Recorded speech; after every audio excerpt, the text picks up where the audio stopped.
Please type in your real name so that we can easily identify you. And I will also ask, I remind everybody that if you need to ask a question, please raise your hand. We will be monitoring and try as much as possible to prioritize according to the time that you raised your hand. And we ask you also to limit your questions at least to 2 minutes. And if we see that you're getting over that, someone will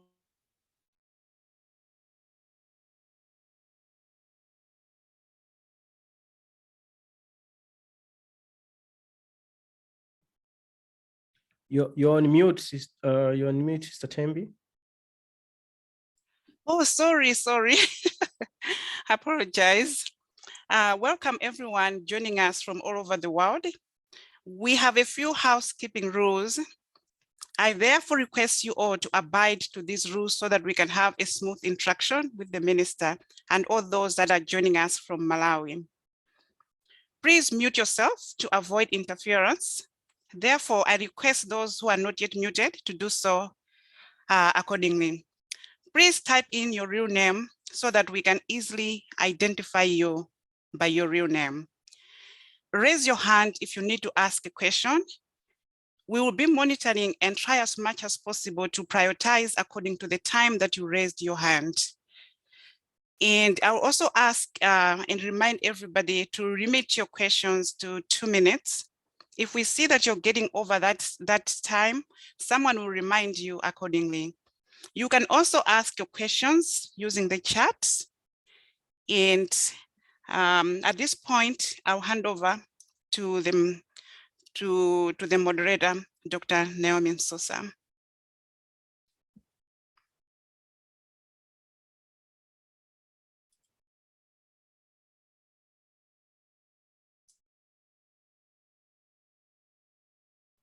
You're on mute, Dr. Naomi.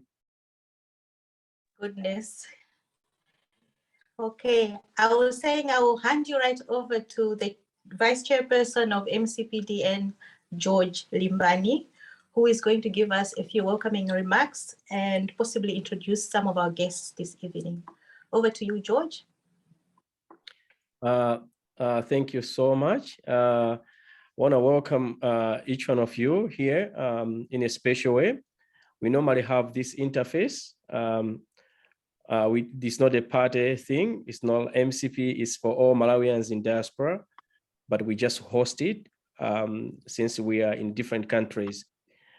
Just want to welcome you in a special way, and I also want to recognize Her Excellency Justice Esme Chombo, Ambassador to US. Also, I want to also welcome in a special way His Excellency Dr. Thomas Bisika, Ambassador to UK. And I know there are people from in different countries, in different embassies that are joining here. And I know our chair, I will also welcome them. Feel free, as Sister Stembira said, that you can contribute and you can ask questions. Let's take this opportunity as we meet our minister. And I'll hand over now to our chair, who will welcome the minister. Thank you so much.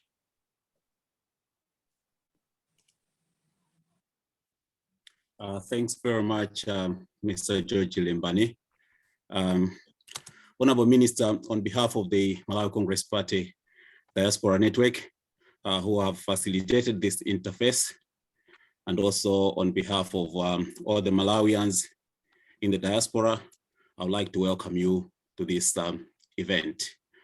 First of all, it's our vote of thanks, really, that after contacting you and selling the idea of this engagement, you did embrace us and found it necessary to find time amidst your busy schedules to come and engage with us. We are very thankful, Honorable Minister. Over the years, we have seen an increase in the number of Malawians settling to live in the diaspora. While this is a positive development, there has been some challenges over the years, more especially on how we can manage the diaspora relationship with Malawi, and more importantly, with the Foreign Affairs Ministry, but also with the many embassies that we have all over the world. It is exciting, though, that the Tonse administration of Dr. Lazarus Chakwera has shown that it is eager to improve this diaspora relationship for the benefit of our country, Malawi. Many of us have always wanted to see the Malawi diaspora engagement policy, which was launched a few years ago, fully implemented. Many of us still want to get clarity on the process of how one can apply for dual citizenship, of which we are very thankful to the government for giving the dual citizenship opportunity to us. Many of us want to see the process of renewing the passports through our embassies or getting new passport become less of a hassle, and that this should be easily done for all of us in the diaspora. The issues of identity cards for us in the diaspora, the role of the diaspora desk at the foreign office, and yes, many of us want to know the available opportunities for the diaspora to make investments back home, to offer skills exchange, and to play a role in the promotion of tourism sector and the many other sectors. At this point, Honorable Minister, let me not waste your time, but to humbly request you to address the gathering before the participants can have opportunity to ask the questions. Thanks very much, Honorable Minister.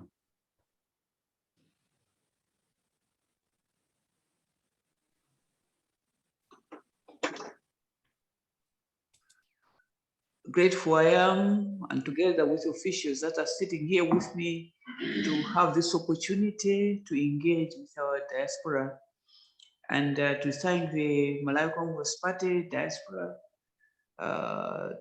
for facilitating this engagement. For us, this is a platform where we can engage with our own sons and daughters living abroad. You know, this is what technology has done, where you're able to air your views, you're able to engage your own government for the betterment of ourselves and our people. So the way we're going to proceed, I'll make my remarks, but immediately thereafter, I'll ask the officials that are sitting here with me to make their remarks. I have officials here from immigration, from NRB, and from within our foreign ministry here. We're also joined by MITC on Zoom. So before I proceed to make my remarks, I would like to introduce my peers here. Perhaps we could do self-introductions before we proceed. Thank you very much, Honorable Minister. Good evening, members of the Malawi diaspora, in particular Malawi Congress Party Diaspora Network. My name is Bernard Sange. I'm Secretary for Foreign Affairs. Thank you, Honorable Minister. Thank you, colleagues. Good evening. My name is Noel Chikungu. I'm the Director for National Registration Bureau. Thank you.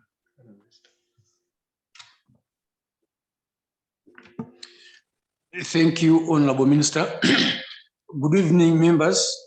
My name is Stanley Kalimanjira, representing the Department of Immigration and Citizenship Services. Thank you.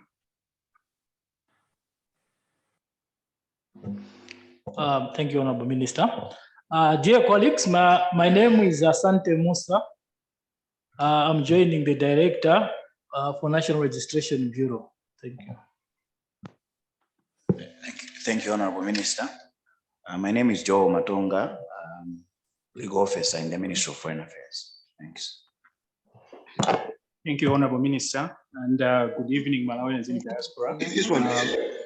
My name is Joe. I'm with the Ministry of Foreign Affairs, acting head of planning and the head of Diaspora Affairs unit in the ministry. Thank you. And joining us virtually is a representative from MITC. Could you please introduce yourself? Good evening, Honorable Minister. I hope I can be heard. My name is Paul Kwengwele, MITC Chief Executive Officer. And I've got a colleague who should also be introduced herself. Stella, please go ahead. Good evening, Honorable Minister. My name is Stella Ngoma. Director of Investment Promotion at MITC. Thank you very much. I'll proceed then to make my opening remarks. Once again, just to say how happy we are here at the ministry to have this opportunity to engage with you, our compatriots in the diaspora. The Tonsi administration recognizes the important role that the diaspora plays in national development and would like to create platforms to engage Malawians in the diaspora to participate in development of and form a deeper connection with Malawi, their country of origin. Our ministry is guiding the implementation of Malawi foreign policy under the leadership of His Excellency Dr. Lazarus Makathi Chakwera, President of the Republic of Malawi. The foreign ministry has become bold and active in various areas of international cooperation. Malawi has improved its relations with its neighbors. It has enhanced its relations with SADC member states in the context of being the SADC chair. It has taken an active role in the African Union and on the global stage at the United Nations. With the Malawi 2063 and its first 10 years implementation plan, the ministry is in the process of reviewing the Malawi foreign policy in order to align it to the long-term planning framework. The ministry will continue to seek ways to improve its global footprint and impact by exploring opportunities to establish diplomatic missions in strategic stations, participate effectively in current multilateral bodies, and enhance external links to support the realization of Malawi's development goals as outlined in Malawi 2063. On diaspora engagement, the government recognizes and prefers investment by Malawians in the diaspora to invest in their country of origin. Malawians in their diaspora have a stronger commitment to Malawi as their own country, and they are not only motivated by profits, but also by impact, patriotism, and an accurate assessment of the challenges hindering Malawi's development. The government will therefore continue to provide platforms to engage Malawians in the diaspora to ensure that they are able to smoothly invest in Malawi and that they can realize decent returns on their investments. The ministry is interested to support knowledge and skills transfers from Malawians in the diaspora to their kinsmen in Malawi. The ministry will therefore be engaging their diaspora to determine the best way to begin the process of knowledge and skills transfer. Perhaps to highlight 7 tips for Malawians in the diaspora to get engaged with Malawi, which are: 1, to register with Malawi missions abroad. 2, to participate, contribute, and support activities that Malawi missions organize. 3, to join existing Malawian diaspora associations, and where such do not exist, to establish them. The associations are good for information sharing and for social welfare. 4, to invest in Malawi, also to utilize the association to invest in Malawi collectively. To take in initiatives to share knowledge and skills with their kinsmen in Malawi, and to utilize virtual platforms to start the process. To identify markets for Malawi's products and services. To support the regular migration of fellow citizens. We don't want Malawians to be trafficked when there are clear migration pathways. And the 8th one, perhaps to add, that whenever there are opportunities, job opportunities to find ways of linking up with their compatriots back home to support them on how to draft applications, how to draw up a CV so that they stand a better chance of getting employment in the multinational organizations. With these brief remarks, I would welcome further comments and questions. But before we do so, I will let Mr. Kalimanjira from Immigration to address some of the often asked questions from the diaspora regarding immigration, passports, renewal of passports, etc., etc. Over to you.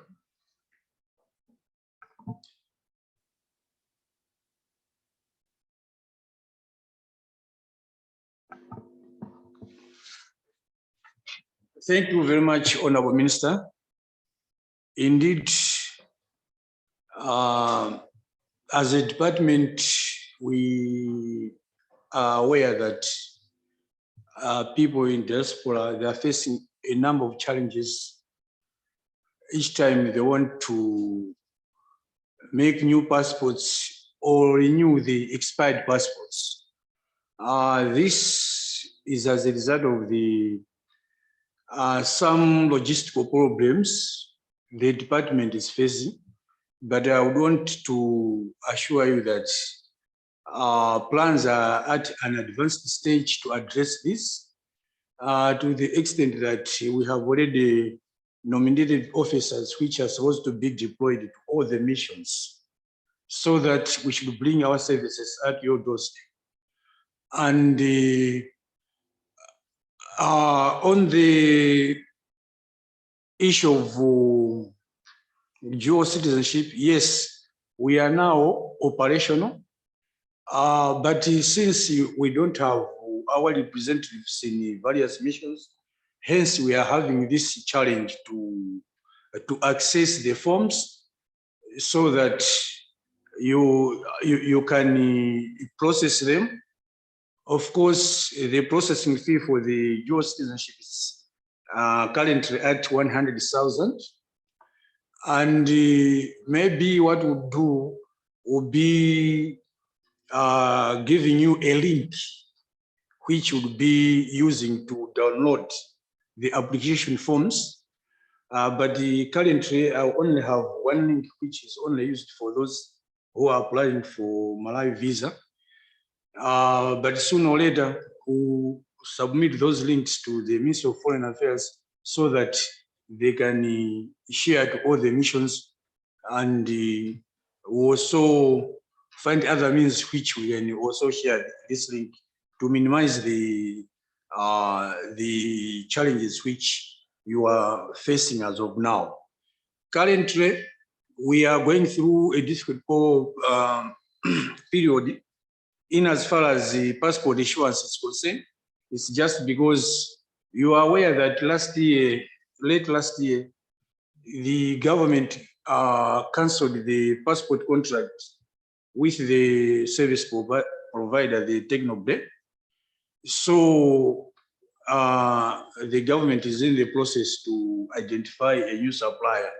And I'm convinced and aware that within the shortest period, the new supplier will be available so that you can start helping you properly. And as soon as we deploy our officers in the various missions, these officers there will be collecting data with regard to the passport application, as well as the replacement of the expired passports, and they will be sent back here electronically for printing of the passports. So once the passports are printed here, they will be sent back to various missions from where you'll be collecting from.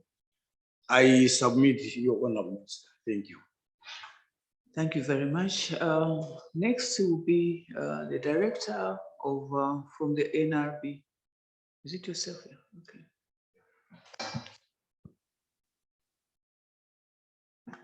Thank you very much, Honorable Minister. For NRB, we issue birth certificates, and national IDs.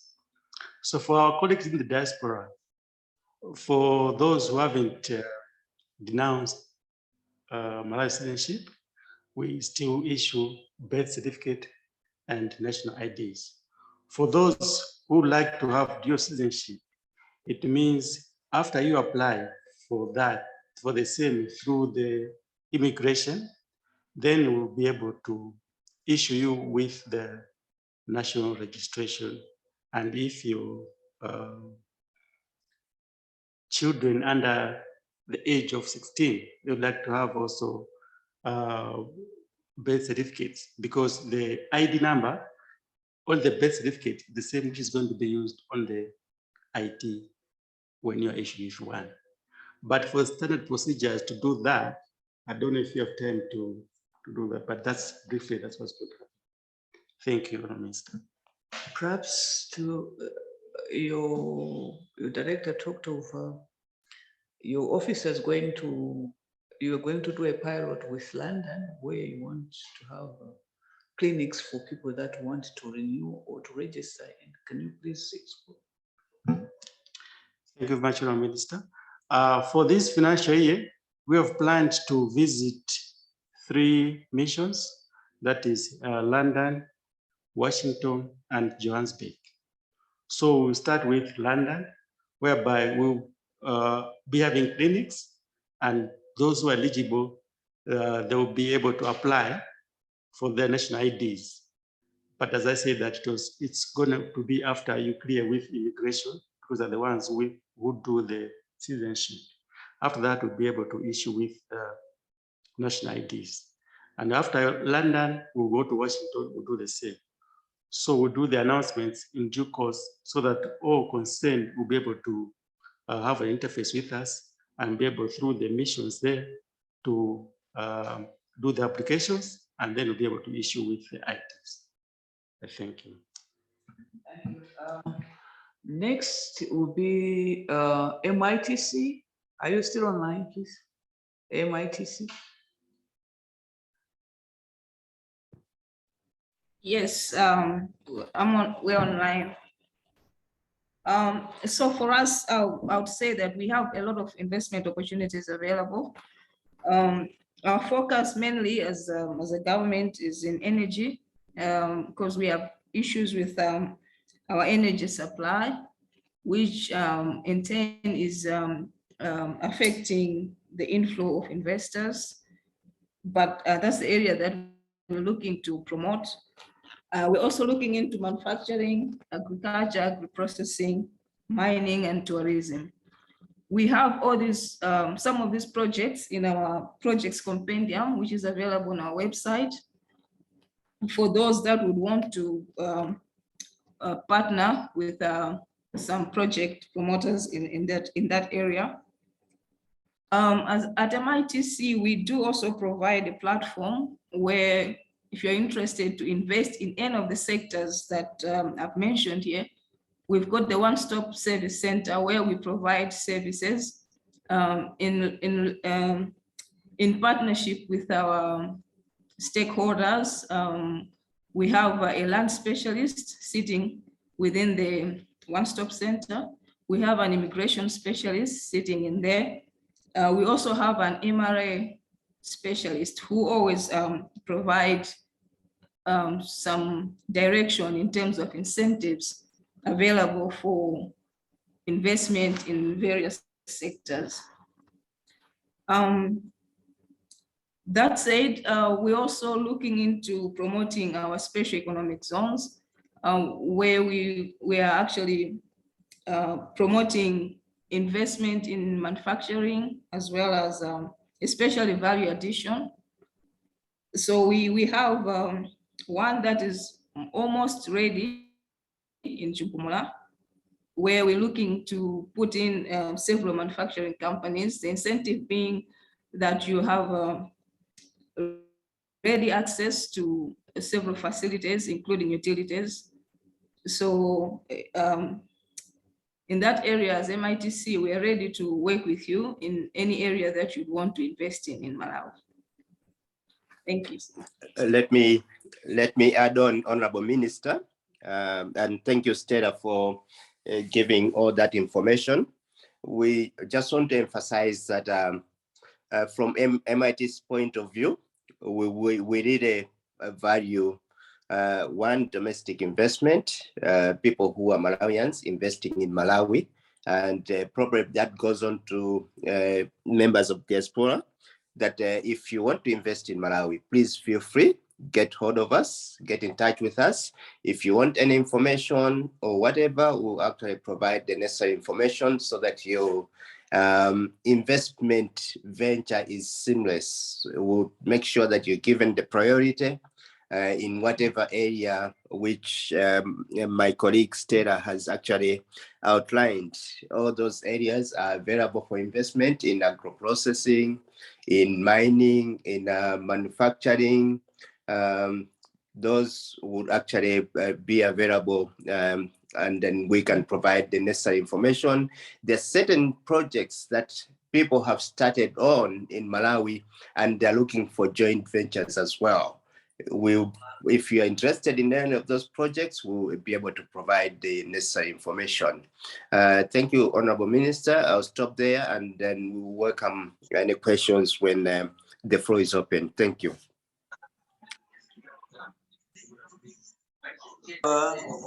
Legal counsel to speak on the Foreign Service Bill in brief, but just MITC, just to say, the question that's often asked when we travel to countries is, are there any special incentives for our diaspora? You may wish to think that over and give a response later on.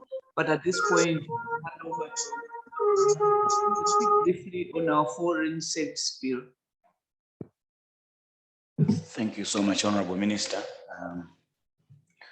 I'll give a brief overview of the Foreign Relations and Service Bill, which is currently being cleaned up with the Ministry of Justice. This bill, as you know, at the moment, Malawi does not have a piece of legislation that regulates how we handle foreign relations and the service generally. So there have been efforts within the ministry for years now to come up with a piece of legislation that will enable the foreign ministry to better serve the people both here in Malawi as well as the diaspora. One of the critical elements actually of the draft bill is that it underlines the role that the ministry has with respect to diaspora engagement. So it forms, and one of the bases actually for considering where embassies are established, how the Malawi diaspora is outreached, is also provided in the draft bill. One of the considerations for opening embassies, consulates, and what have you is the presence of Malawians in particular places.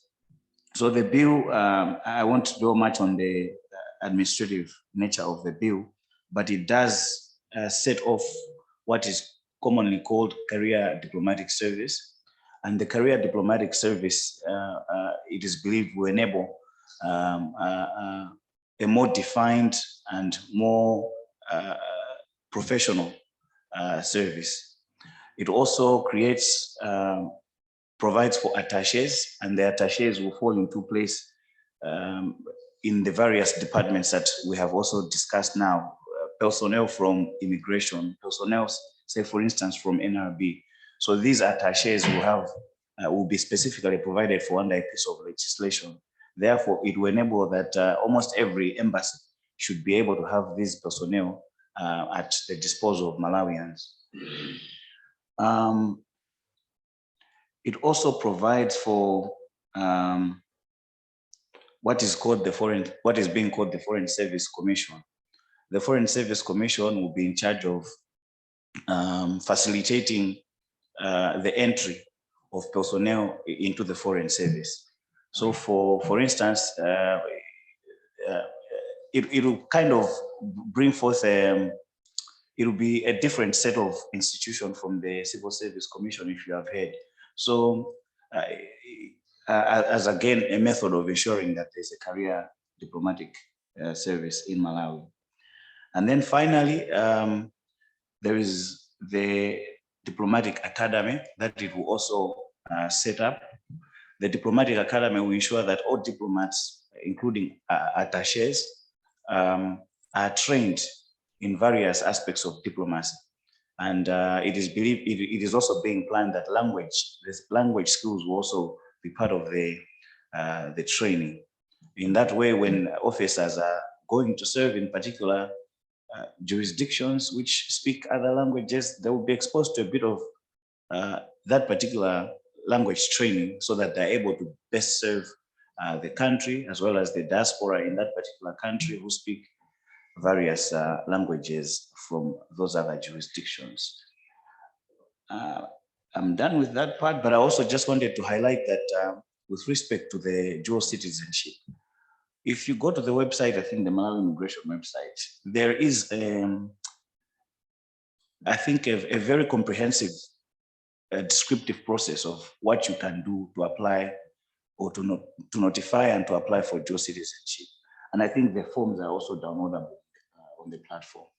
So I think that Mr. Kawai will just provide a link on the chat.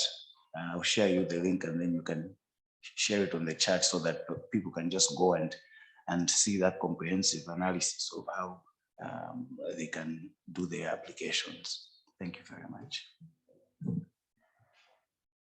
PS, is there anything you want to add, or if I can hand over to the moderator? Thank you very much, Honorable Minister. Just to add in context to what you raised in your statement about the diaspora engagement, you will notice that from time to time, the Minister of Foreign Affairs will be contacting certain members of the diaspora, either as individuals or as groups, just to get ideas on some of the issues that the Minister of Foreign Affairs is dealing with, or indeed issues that other government departments, excuse me, other government departments are dealing with. So it's a way of trying to make sure that we benefit as much as possible from the skills and knowledge of our diaspora. Thank you. I just wanted to say thank you. Thank you, PS. I think that is the end of our opening remarks. But just to say that you can see that there's so much that we can share, so much that we can brainstorm and deliberate on to make sure that we serve ourselves better, we serve you better, but also ultimately to develop our country. So like I said earlier, we're happy that there is this platform where we can sit and engage. And I hope that this is the beginning of good things, your engagement with us. And there's so much that has come out of here. I'm sure there's going to be a lot of questions and comments on what we have just said. So I'll hand over to you, our moderator. Thank you.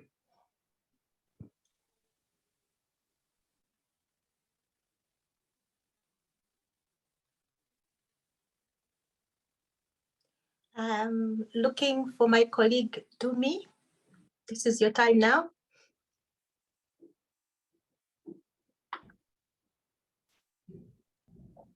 Thank you, Naomi, and indeed, thank you very much, Honorable Minister, for and the rest of the officials for joining us tonight. I have been gathering some of the comments in the chat section, as well as the responses that we have received so far. So I'm just going to highlight those, and then I will move on to some of the questions that have not yet been answered in the chat box. So with regard to the question of opening new embassies or missions in other countries, there was a specific question coming out of Botswana. question of when the embassy there was going to be opened, and a question, I think it speaks in general to a concern from Malawians in diaspora who are living in countries where there are either new missions going to be opened or where there are already existing missions, as to whether the government would consider appointing to these missions Malawians who are already resident in those countries to serve at some of these missions. That came out of Botswana, but I felt that it spoke in general to some of the concerns that Malawians in diaspora have. There was a question that came from Mr. Charles Simango, and that was speaking specifically to the issue of expired IDs, and it was addressing the comments from NRB.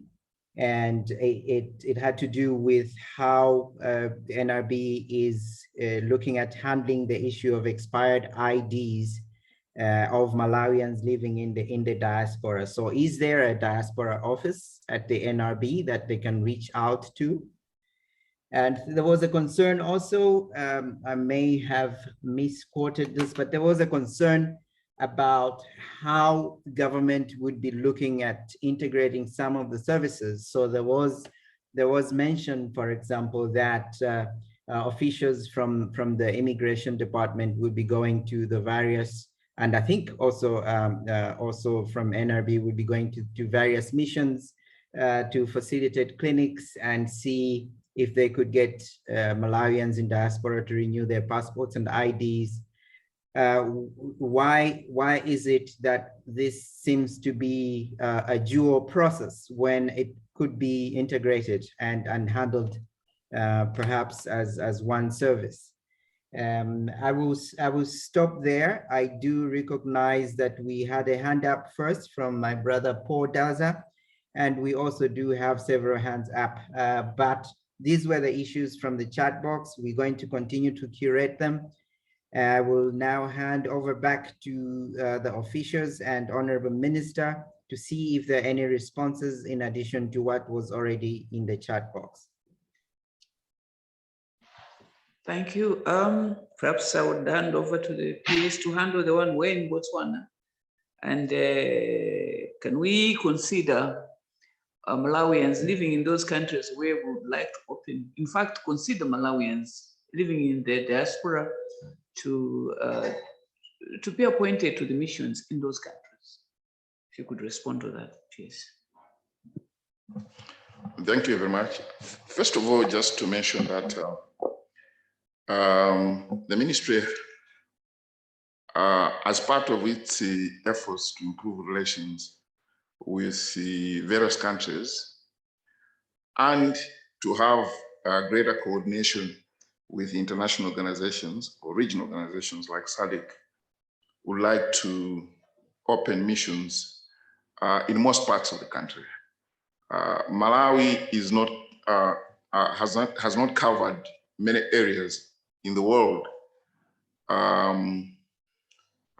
even in areas where the benefits are very clear. However, this is so because of financial constraints.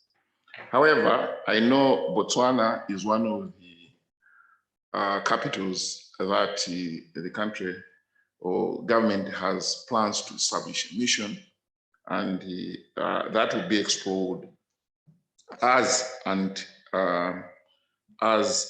we look at our financial situations as things unfold. Now, regarding appointment of people in the diaspora as members of the diplomatic community, in a way that has started. You'll notice some of the diplomats that have been appointed this time around, some of them actually were in the diaspora, and we've been able to identify them and send them to the mission. But this is something that we'll continuously do, and with time, particularly when we establish a career diplomatic service, that will be done through a competitive process where the ministry will be would advertise jobs in the foreign service, and any Malawian would be eligible to apply for those jobs. Thank you. Let me stop there for the time. Thank you. NRP expired IDs. Thank you.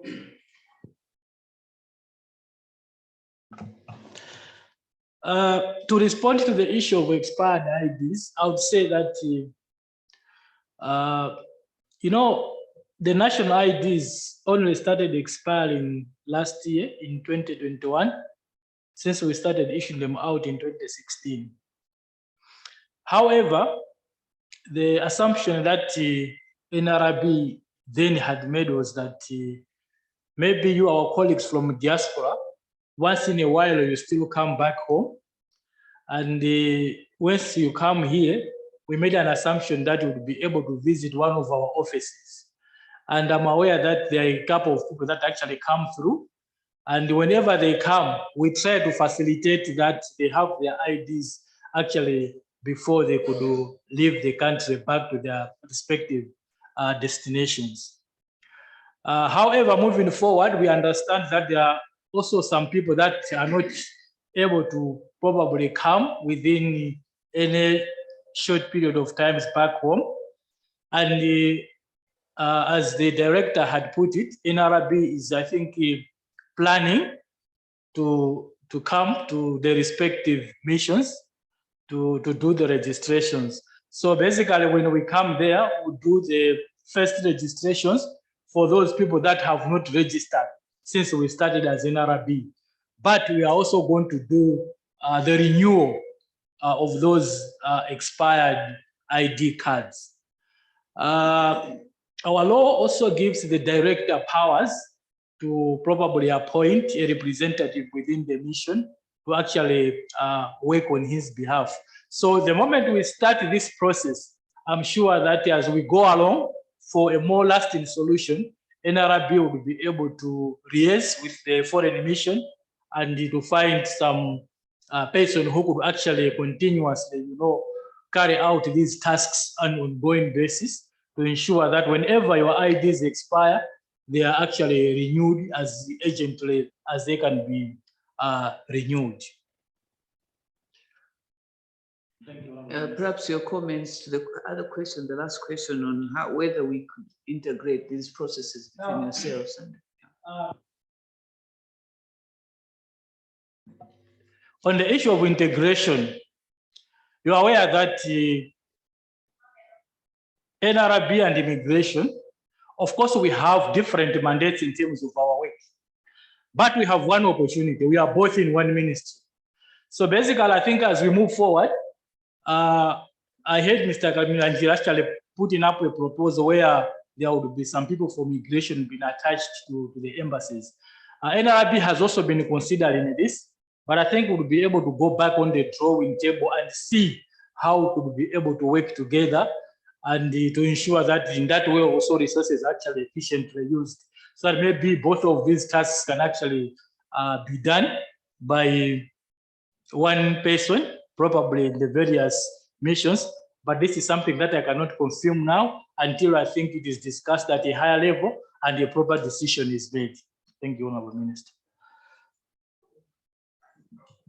Thank you. You want to add? Okay. Over to you, moderator. I think we've responded to all the questions that were posed.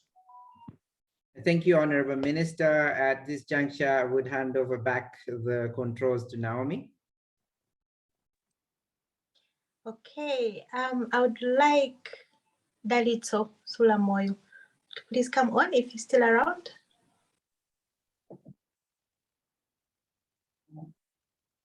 Okay, maybe not. I see there are two hands. There's one from Blessings Kova Nkulungo. Please go first, and then after you, Chance Muntali, please. Please limit your questions to not more than 2 minutes, if possible. Thank you. Thank you so much. This is Blessings, speaking from Wavish Bay in Namibia. I followed up from the beginning to the minister, since we are talking of diaspora coming back home to invest in Malawi, be it tourism, be it in whatever area, but looking at the current political and the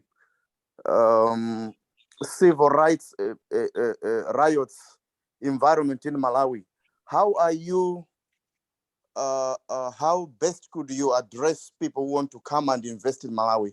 Looking at the picture that we are seeing on daily basis, rioting after rioting in Mulanje, in Nchewu, in Lilongwe, so many places. How would one bring in investments? What sort of mechanism do you have? Or are you hoping that these riots, they will fade off very soon? Or what plans are there to really create that conducive environment? Thank you so much. Thank you for that question, a very good question indeed. First, let me just say that we ourselves, Malawians, embedded in our constitution, the right to demonstrate, the right to freedom of expression. But we do not embed in that constitution the right to destroy other people's property. Unfortunately, the riots that have been caused through these demonstrations have resulted in the destruction of property. And rightly so, this is not something that any investor would want to subject their investment to. But I think where we need to, as Malawians, all of us have to take responsibility. We need to sensitize civil society, sensitize everybody, and the church, public affairs committee, everybody. We must take responsibility to sensitize the citizenry that to demonstrate does not mean to destroy. Somehow, people think a demonstration is successful if there's destruction of property. People should be able to walk peacefully and deliver whatever petitions they would like to deliver peacefully without destroying anything. Unfortunately, these have been infiltrated by elements that really are there just to go and rob shops and break things. So it's something that we need to do.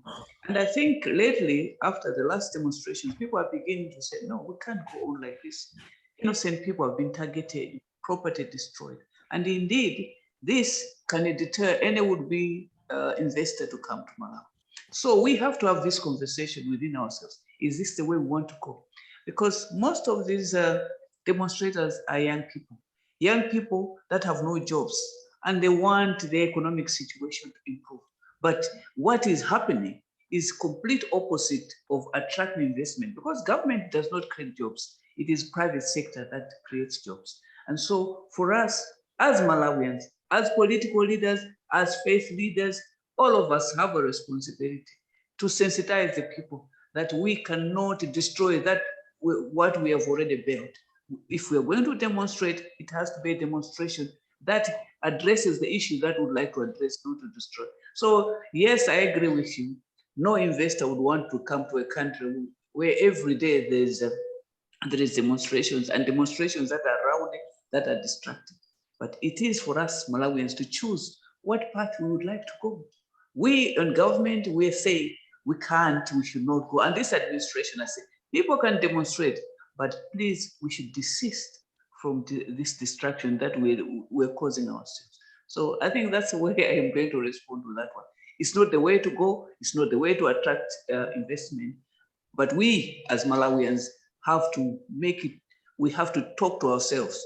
We must stop this. Our chiefs must be sensitized. Our churches, political leaders, political elements within these things, because we have laws in Malawi, and I think every 5 years we have elections, and sometimes there's a tendency to think that a government can fall because of demonstrations. Thank you.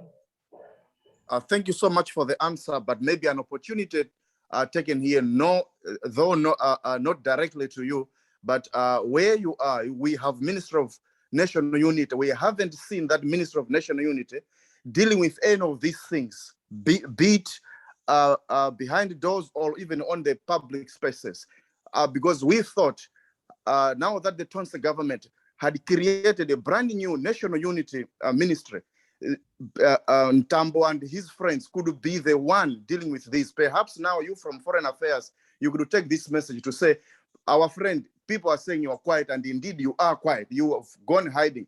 Had it been that Indians were the ones raising their voice for whatever reason, Tembo could be on the open. Now Malawians, for whatever reasons they are rioting, whether good or bad, he is quiet. What's the use of having a national unity when the men who could unite which groups are disgruntled, he is nowhere to be found?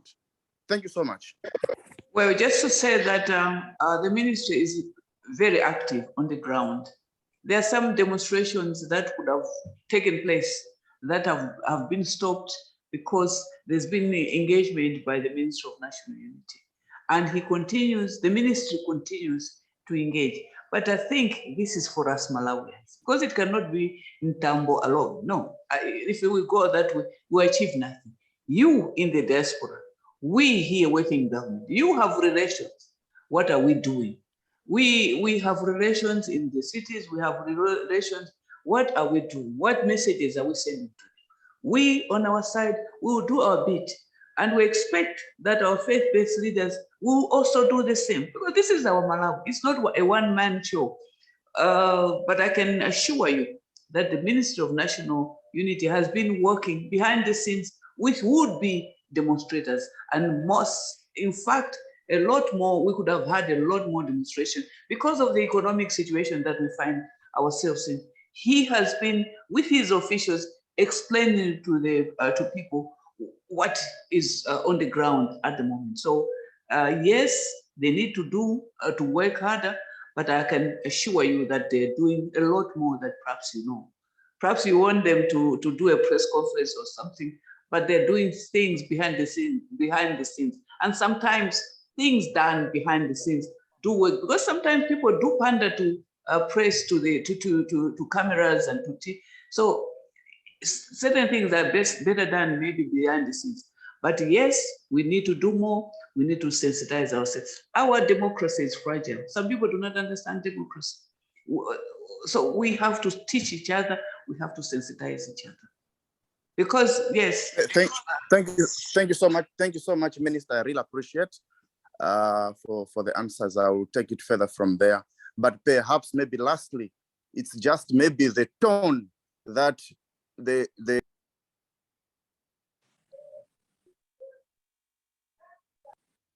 Well, we seem to have lost him. The next person to come on is going to be Chance Muntali. But before you come on, Chance, Honorable Minister, there's a question in chat. I'll read it out for you. These promises regarding new supplier for passports have been ongoing for some time now. Can you please give us timelines as to how long this is going to take? Also, I gather one can secure emergency passports only at the present time. Can you please elaborate on this? So if you could please take this question along with Chance's question, please. Go ahead, Chance, please. Okay, thank you very much, Naomi. First of all, again, let me say thank you to the Honorable Minister and all those members present to grace this occasion. It's an opportunity for us to punch the questions. My first question probably would be to the Immigration Department, which I do believe that we've got a representative here. And the last time, and I hope I'll be very quick, the last time I was in Malawi trying to renew my passport, which had expired. It took ages. I paid for an express, but then we followed it up 2 days later, nothing was in place. I was making a journey to Karonga and I had to leave it to my cousin who pursued it, and we couldn't get it until when I came back, we were taken into the immigration officer, the chief officer, for some reason telling us we don't have electricity, we have few passports, telling us the problems that are there. And in what I gather, there was expectation that we need to pump in something. The biggest thing which I found, which is a challenge which we have now, is corruption in every department back on the ground, which I want to hear what are the measures put in place to combat corruption? Because I think it's derailing in every sector of in every sector, in everything that we want to do on the ground. Corruption is everywhere. I want an assurance or steps that are being taken where these kind of things are not. I mean, in my capacity, don't get me wrong, I value myself, but I didn't see the reason why I would see the chief inspectable of the immigration talking to us the things he's facing. Oh, we've sent in financial whatever for the finance department to approve, and they seem to be taking long. Why do I need to hear that? I have paid for an express service which is not coming. So I really want to hear in regards to that, for our systems to be transparent enough, because I just want to pay for my express and get it to, if it's the next day or 3 days as it is promised, give it to me. I don't need to meet somebody else to be able to explain to me what are the problems, why I can't have it now. That's number one. When it comes to investment, which probably I hope that if there's a minister of energy here, when it comes to investment, one of the things I find in a nation that would definitely attract investors, apart from the other things that people can say, is electricity and energy. I was talking to somebody yesterday, we were talking, one of the things, in fact, the other guy has spoken about, national unity, and I wanted to agree with, the Honorable Minister herself to say, I think it's not just down to Tembo, but it's also down to the message, what we give to other people that, we're connected to, and how we advocate certain messages that actually just somehow sometimes divide. I don't believe that it's just down to Tembo alone. This ministry is, number one, unique, but at the same time is new in the system. And people are having to put all their, their disgust on this guy as if he's going to save Malawi. The truth of the matter is that we are responsible as well when it comes to national unity. I believe that. But what I wanted to say is that I was saying this aspect. I don't like demonstrations. Don't get me wrong. People have got the right to go and demonstrate on the street, but I do not like, because it derails development. Think about it. This is how I believe it. It's an opportunity for a thief to join in, because they know that at some point they're going to break a shop somewhere and they're going to steal from there. And people own fridges and blah, blah, blah in the villages because they went looting out in the name of demonstrating, frustrated by the government. I really don't believe in that. And so I don't know how we can, but I think, our police and everybody concerned, they need to put a stop to this. It's stopping Malawi from going forward. And so I don't deny people. Sorry, okay. So my question then in this is this, that from the energy department, what is that? Because I believe that I think to some extent, I think they mean every government that comes in stops or misses out on an opportunity to attract real investment, because without power, how do people build something? And what is in place for the energy industry, the electricity supplied to Malawi to be consistent so production of things can be there? Is there a plan for this?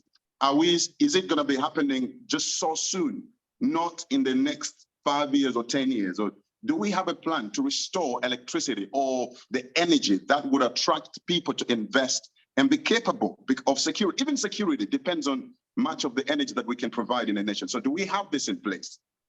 Probably because of time, I'll stop there. Yes, please. Over to you, Honorable. Yeah, thank you very much for those two questions. The one for immigration, I'll ask the official from immigration to address it. But perhaps to say that we need improvements in the way we issue our passports. And I agree with you, if it's an express passport, it has to be an express passport. It was there when that procedure was put in place. I'm sure they must have considered a lot of things. And so I'll let the official answer, but I agree with you that if it's an express, there's no point you paying so much money to get your passports within 2 days, and then you have it within 20 days, and yet you paid in the hope that we'll get it within 2 days. On the electricity, yes, indeed. And I think when we started off, I think the electricity situation improved tremendously up until January this year, when we lost 130 megawatts of power. That's when we started experiencing power outages. But there is so many efforts now. We have now the mini grids that will be coming on the grid very soon. There is so much investment, like the lady from the MITC has said. There's so much now, the emphasizing of energy generation. And there is people coming in to invest in energy. So I do hope that very soon the situation, the power situation will improve. And just 2 days ago, we passed a bill in Parliament to ensure that we repair the Kapichiga that was destroyed by the cyclone. We lost 130 megawatts through that cyclone, but very soon we should have it back online. And so efforts are there. That realization is there that without power, there'll be no investment because it becomes very expensive to use generators. So I can assure you the government is doing everything possible.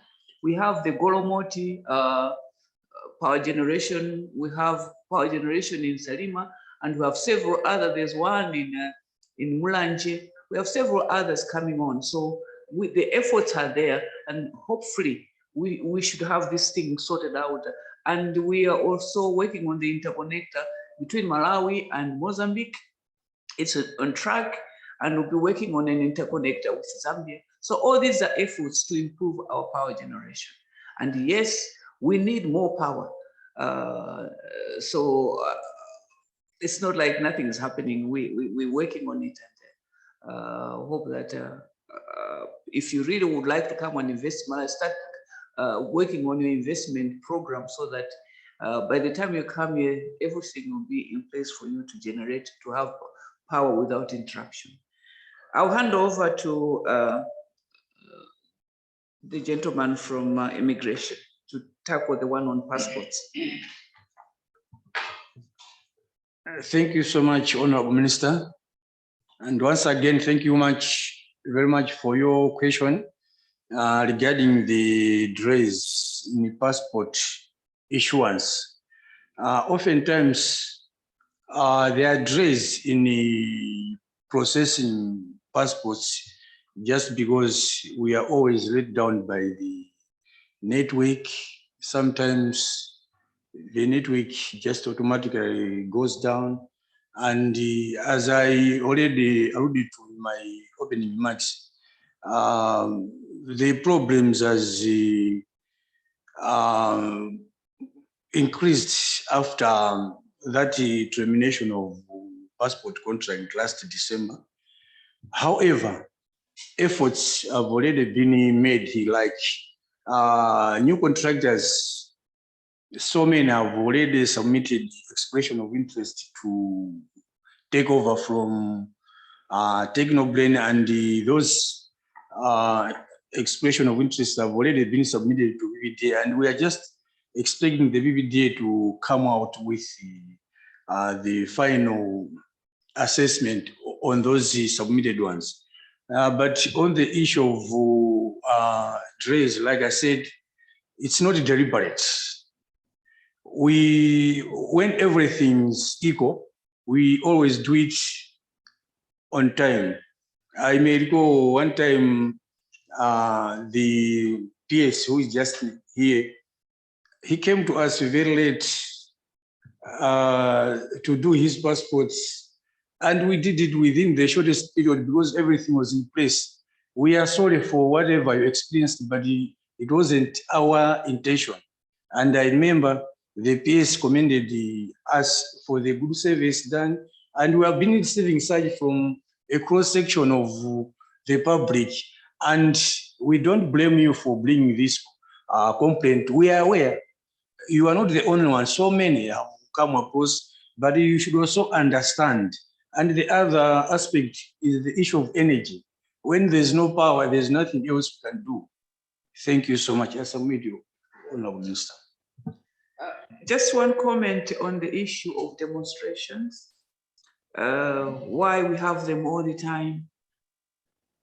I think we should also look back to our families. How are we raising our children, because it seems now children, if they are disgruntled even at school, they'll burn up with their primary school. Just last week, a library was burnt down because there was a misunderstanding between the students and the teachers. So this, I think we as a nation, we have to reflect on it. How are we raising our children? How is it that little things just annoy our children and they go and destroy the infrastructure that their parents suffered to put up? So they start like that.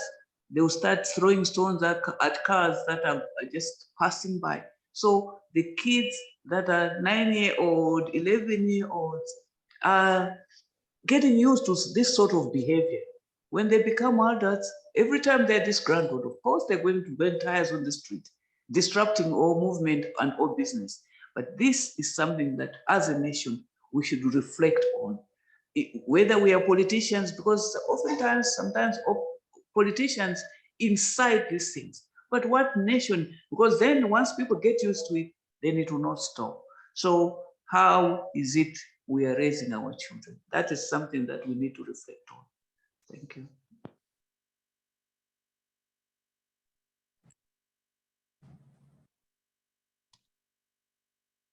Before you take over, Dr. Sulamoyo, there was that issue about the new company that will take over the supply of passports.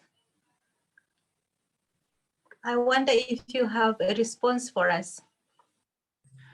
I will hand over to the official for Mr. Kalimanjira, but just to say that it was, I think it was felt by this administration that the contract that we had, that we drew with Technobrain was short-changing Malawians. Our passport is extremely expensive, and I think they felt it prudent to terminate that contract. And now the procurement processes are, I think, carrying on. They have temporary arrangement with Technobrain. They're still supplying, but the other challenge is now the speed at which those passports are being supplied. But I'll let the gentleman from immigration take that question. Thank you.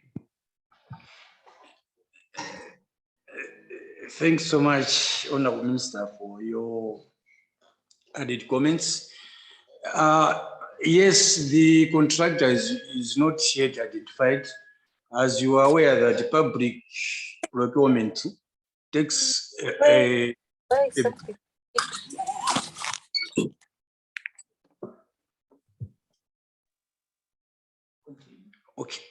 Yes, I was saying that the new contractor is not yet identified. As you are aware that public procurement takes a long process because we don't want any shortcut to be made in the process of identifying this new contractor. As we have just heard from the Honorable Minister, the reason behind terminating the other contract with Technobrain because the passport fees were too high. So government is of the view of reviewing the passport fees, hence termination, and they have to look for someone who is reasonable, considering the way the economic spectrum of Malawi is. And you also asked about the problems you are facing, those who are trying to apply for visa to enter Malawi. You should realize that at the moment, the visa application is online. So we cannot delegate that to our missions. You should also bear in mind that the visa is a protected document. Hence, it has to be well monitored and well looked after here. But like I said in my opening remarks, that plans are underway to deploy officers of immigration in various missions. them too, they'll be playing a role of helping people how best they can do in order to access the Malawi visa. Yeah, so I hope I've answered your question. Just to say that we have noted the concerns, not just from you, but I think from everybody. People are getting frustrated because of the delays. People are not able to access to renew their passports. So this is noted. We'll see how best we can work with the immigration to speed up the procurement process, but also to agree with you that the visa regime, I think, is not as efficient as it should be. And we have noted this. We have raised the concerns with the immigration, and even the Minister of Tourism have raised the same concerns, and it's something that they're working on. So hopefully very soon, these two things, the issue of procurement of the new contractor for the passports, but also to improve the efficiency of our online visa applications. These are issues that we'll be dealing with very short. So please be assured that we have taken note. We're already working on them. Hopefully very soon things should improve. Thank you. Is it my turn, Dr. Msusa? Thank you, Honorable Minister, and thank you for addressing both the issue regarding passports as well as the e-visa, which has obviously been a challenge. And particularly on that one, I think the sooner we can resolve it, I think it will help also with tourism for the country. The next two questions I'll pick on Dr. Msusa first, and then Dr. Kwengwere next. So Dr. Msusa, Dr. Osbert Msusa, that is. Thank you very much, Alito. Thank you very much, Honorable Minister, and all the officials that are available. We can appreciate the richness of knowledge and issues that you've presented to the group in answering the questions or even in the opening remarks.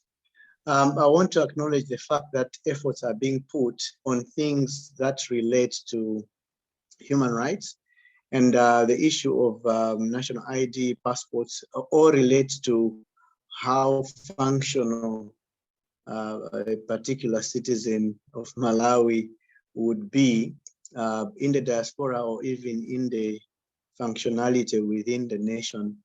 And we cannot undermine the efforts that have been put and have been raised, and even what are in the plans regarding the clinics as piloting to see how much further we can have conclusive, smooth running of these two aspects. In the same view, I'm currently a resident in Namibia.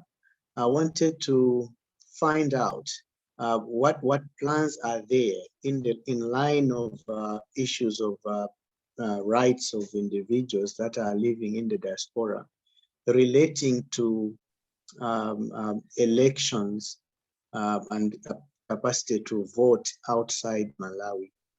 Why I've highlighted this is because once we see that it is possible and it's being mentioned that it is workable to sort out issues of national ID, birth certificates, and passports outside, I bet that one of the things that we may need to benefit is the possibility in the horizon to allow a possibility of absent voting or people voting from the mission areas outside. I'm highlighting this because I find that within Africa, Namibia has quite a model in terms of how persons living outside the country are able to vote, at least for the presidential. Is the government working out on a plan where there's inclusion in terms of the electoral law and processes that we can allow, no matter how it may look few, but you know, people want to be involved in the development of the country regarding even the issues of voting. How far can we think regarding the issue of developing a policy or a law that allows people to vote from outside? Thank you. Thank you for that question. Yes, we need to get to be as inclusive as possible. The issue of Malawians in the diaspora voting has come up time and again. And I think now that technology has improved so much, now that we have the national IDs, we never had them in the past, it should be much easier to have the diaspora voting. But this is an issue that perhaps would try and get a response from the Electoral Commission. How far they've gone, we would need to put the necessary legislation to make amendments in order to accommodate such an endeavor. But it's something that I'm sure the Electoral Commission is working on, because I remember that such questions came when we were in the commission, that was up to 2015, 2016. These issues were raised, but at that time it would have been difficult. We didn't even have a national ID. Now that we have this national ID, I'm sure the Electoral Commission would look at this favorably. Resources permitting, and the enabling legislation permitting. But I think next time we will find a way of responding to this one after consultation with the Electoral Commission. Thank you so much. Thank you, Honorable Minister. Next is Dr. Kwengwere, and then we'll have Fai Cheleuka next. Thank you, moderator. For me, it was just when I was doing my presentation, I was cut abruptly because of network or something. So I just wanted to just add on and maybe respond to some of the issues related to investment that have come up.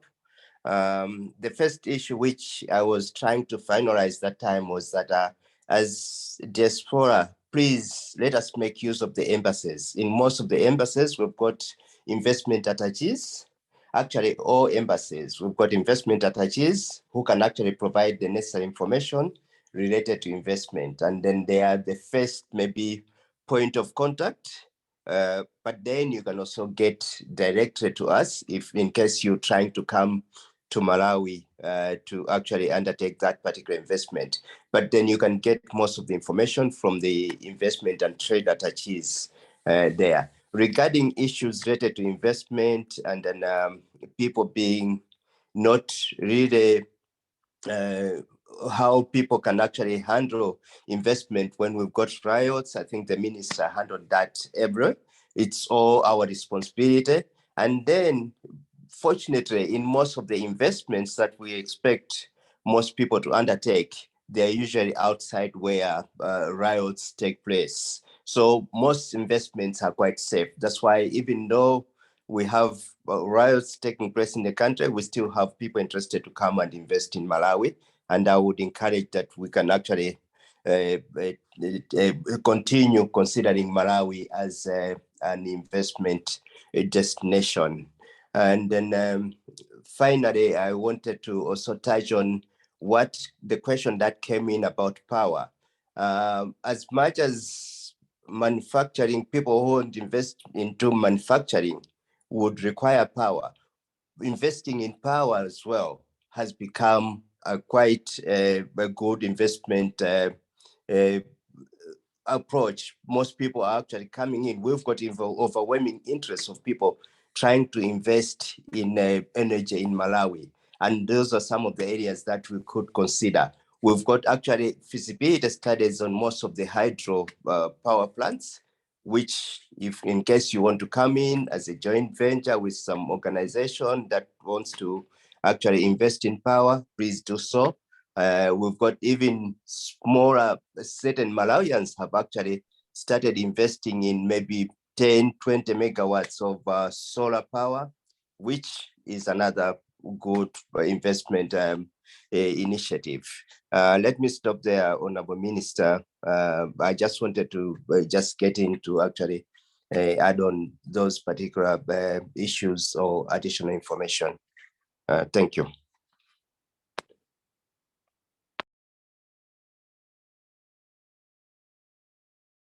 Thank you for that. Next, I believe we have is Fai Cheleuka, and then next will be Gift Jumusole. Thank you very much, Dalitso. I have like 2 questions, maybe 3. The first one, I just wanted to comment maybe on the issue about the demonstrations, and maybe what the diasporans are saying here. I mean, maybe not everybody is here to be able to express how they feel, but most people are saying that this is a precedent that was there before the new government came in, that people demonstrated and they destroyed and nobody stopped them. And that same people who were frustrated then are frustrated now. And what are they doing? They're going back to the streets, doing what they have done before. So these were already grown kids. We can change on our young kids, but how do we change on the already grown up mindset? Which is something that I'm hoping that government is putting interest in. It's in the mindset change, which can actually be done, but it would be done collectively. And you have a lot of expertise in the diaspora that can actually help the Malawi government to achieve that. We notice and we see that a lot of programs that are to do with change, of course, they are aided by outside organizations, funded by outside organizations. But we were wondering if the Malawi government could put an interest that when such programs come in, that you can actually ask that some people who are competent, culturally competent, who are Malawians, who have lived the life, who know exactly the language, and who know exactly the pain that a Malawian goes through on an everyday basis, and has stepped outside that country and has seen different, and has actually maybe even developed their career in that industry or in that kind of career that they can be able to help. So how can all these opportunities be presented to the diasporas through either the embassies in different countries, or it's the foreign ministry, the Ministry of Foreign Affairs going to have a pool where they can have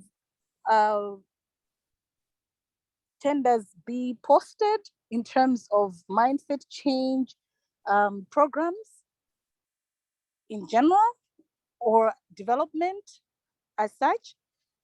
That's one. Number 2, quality assurance. Just thinking that Malawi, what it really needs is quality assurance, and quality assurance can be achieved if we have people who don't have personal interest or benefit in whatever is going on. So, I mean, we have a lot of expertise, like I've said, in the diaspora.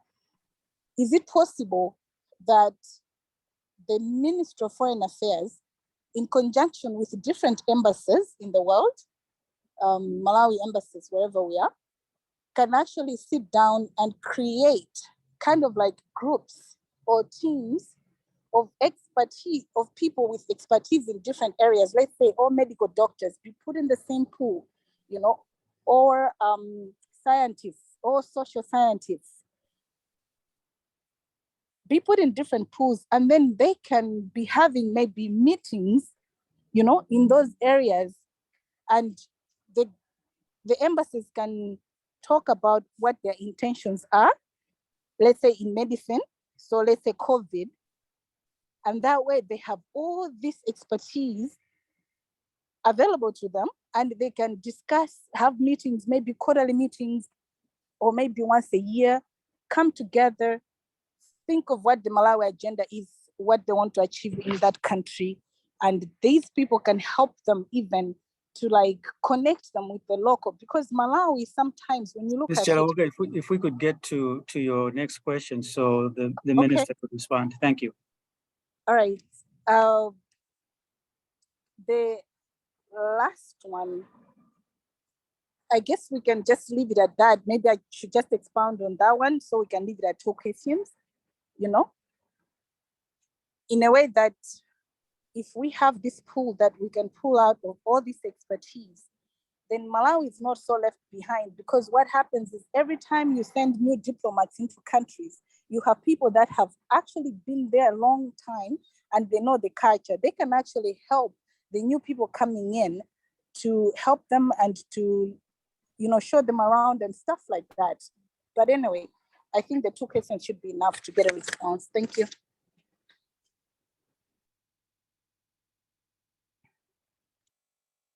Before you answer, Honorable, I think Faye's question has been asked differently on this form that I have.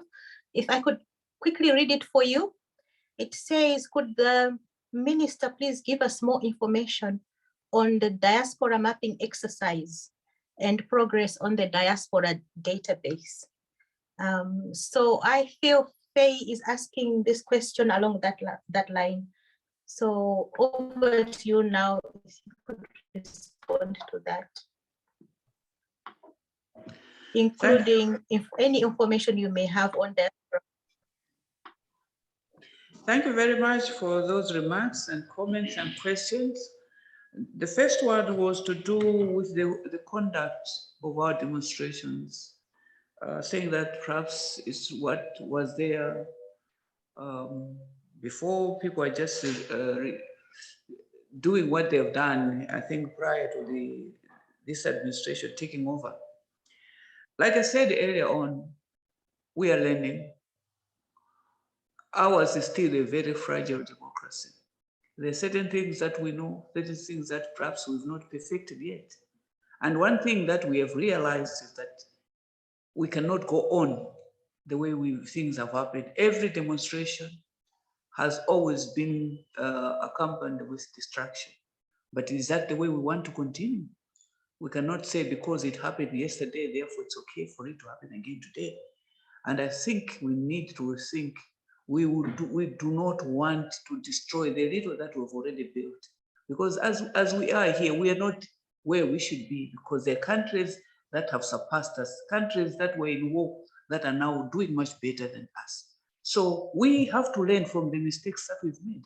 We cannot make the same mistakes just because they were made yesterday. And therefore, it is incumbent upon each one of us as Malawians to find ways of doing things better. We have rights, we have a democracy, but that democracy, those rights have to be accompanied by responsibility. On the issue of Malawians in diaspora assisting government, I think that's how I got it. Indeed, that is correct. There is a lot of expertise out there. There's a lot of skills out there and knowledge out there that as a country we can benefit from.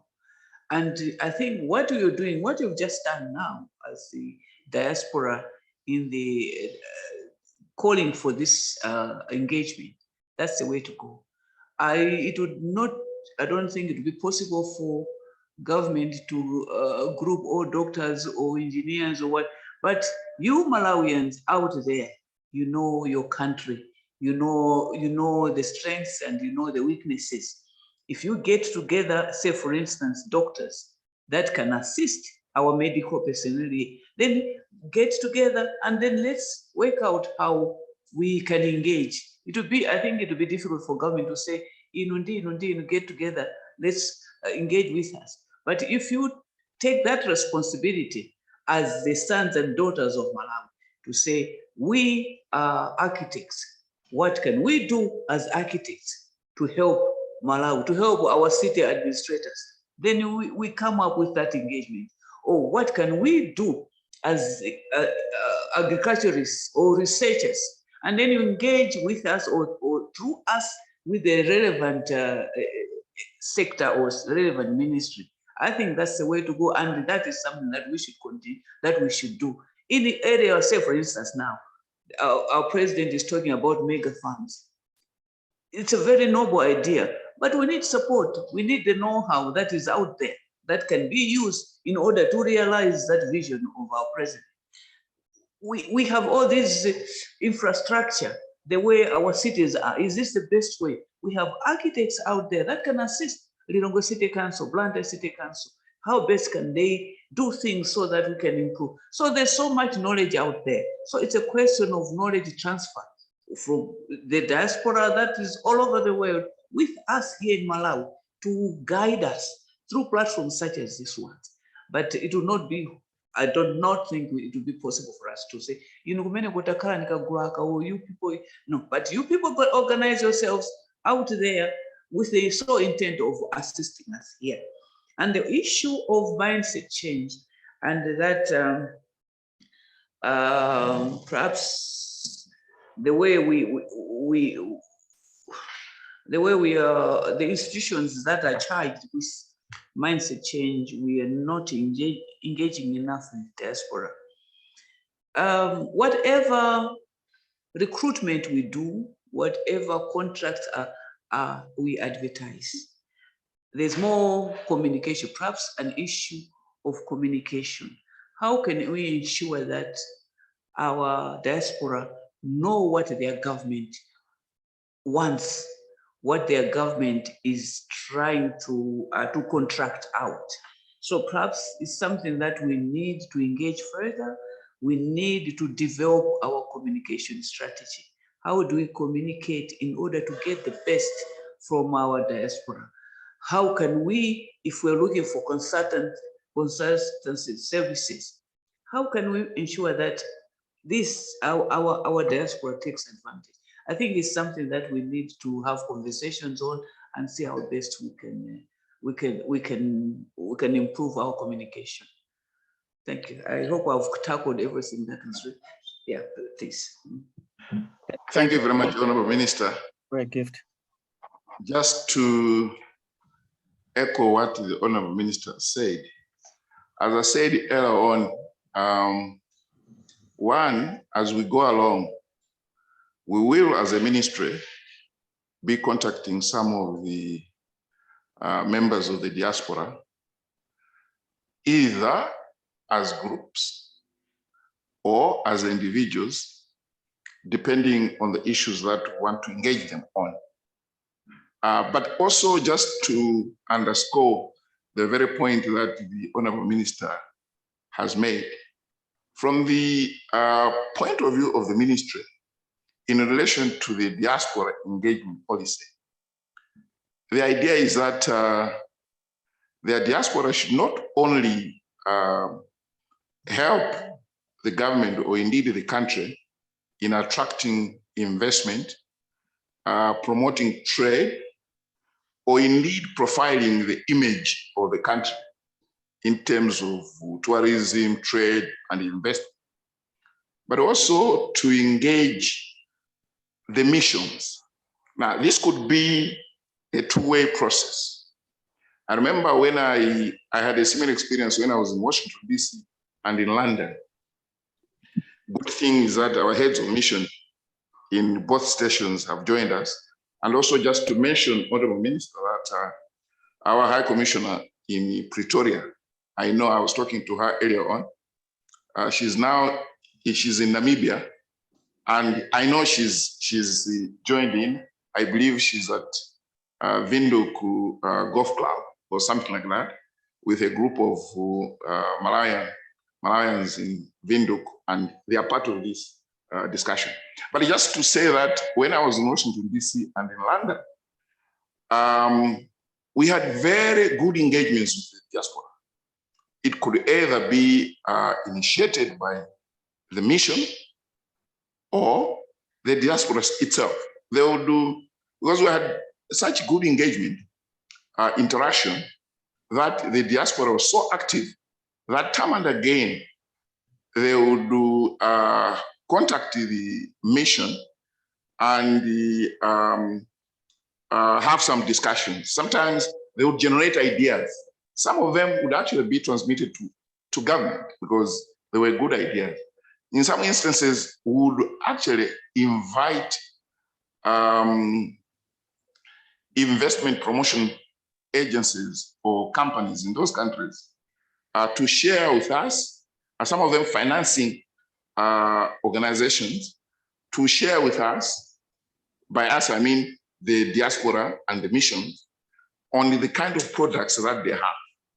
And they would be followed up by either the diaspora or the mission.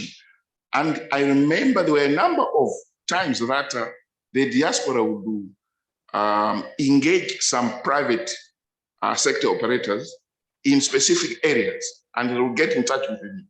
They would connect them to the missions.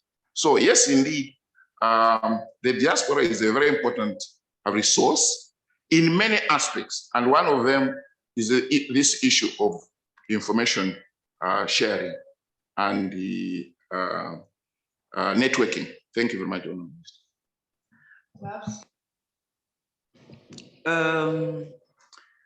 Just hand over to Mr. John Kawaye to respond to the diaspora mapping and data. Thank you, Honourable Minister, and thank you for the question that has been asked about diaspora mapping and the data. These questions are quite related. I think we carried out a mapping exercise which was focusing on South Africa, UK, and the USA, and I think it was a smaller sample. However, I think the issue is we depend on our missions, which is what I want to underscore. We depend on our missions to carry out this process of keeping information from Malawians in the diaspora, not only for the reasons that the PS and the minister have highlighted, also because it helps us as government to reach out to you in terms of consular support. So I will just highlight a situation which happened recently in Eastern Europe, in Ukraine, when the war broke out. The Malawi embassy, which is accredited to Ukraine, is Berlin. And because people did not take an interest to reach out to the mission, it was very difficult for government to know how many Malawians were inside Ukraine at the time that the conflict was breaking out. So that is something that is very practical, that we always try to encourage members of the diaspora to ensure that they are registering with the missions wherever they are. As you may be aware, in the passport, in your passports, there is a page which actually says anytime you go out, especially you are going there for a longer term, you need to make sure you are registered with the embassies. So we want to just call upon all members of the diaspora. It's voluntary, of course, but it's extremely critical that you are always registering with our missions wherever you are. I just thought I should add that. Thank you, Chair. Thank you, Honourable Minister. On that very last point, Honourable Minister, that Mr. Kawaye has raised, I know from experience, I hope the situation has improved now, but from experience in the mission, for some reason, there are some Malawians that don't register with the missions. And sometimes it's difficult to know who is where. They don't register with the missions. They don't get involved even in diaspora activities. Now, what would urge you to do is to encourage any other Malawian that you may know to register with the missions and indeed to get involved in activities to do with the diaspora, wherever they are. Thank you. Thank you, Honourable Minister. The next is Gift and then Wilford, and then I'm going to hand it over to Dr. Kamwana. So Gift, Wilford, thank you. Thank you very much, Minister, and all the department members here, Immigration. We know, Kuti, in Malawi, our hospitals, they are not in good shapes. Our citizens, most like the public hospitals, they are sleeping on the floor. We know that our primary school are death traps. That's a fact. But also, what measures does the government have into the foreign investors? Is there like any social responsibility you give these investors to do to benefit Malawians? That's my first question. The other one is just like, just to add on, I hear about immigration not having electricity. Right now, I think Malawi, we can treat it like it's an off-grid. You know, we don't have power. Why can't government sectors maybe have solar panels on top of like maybe at Capitol Hill? You can have solar panel. It means you're gonna have electricity from morning until night, until like maybe 5. You don't work at night. So why can't we have these measures in that way that we facilitate things to be moving on, instead of saying that we don't have solar electricity from hydro, we've got solar, which we can also, we can be producing as like we're going. So those are just my question and my input. But thank you very much for your time.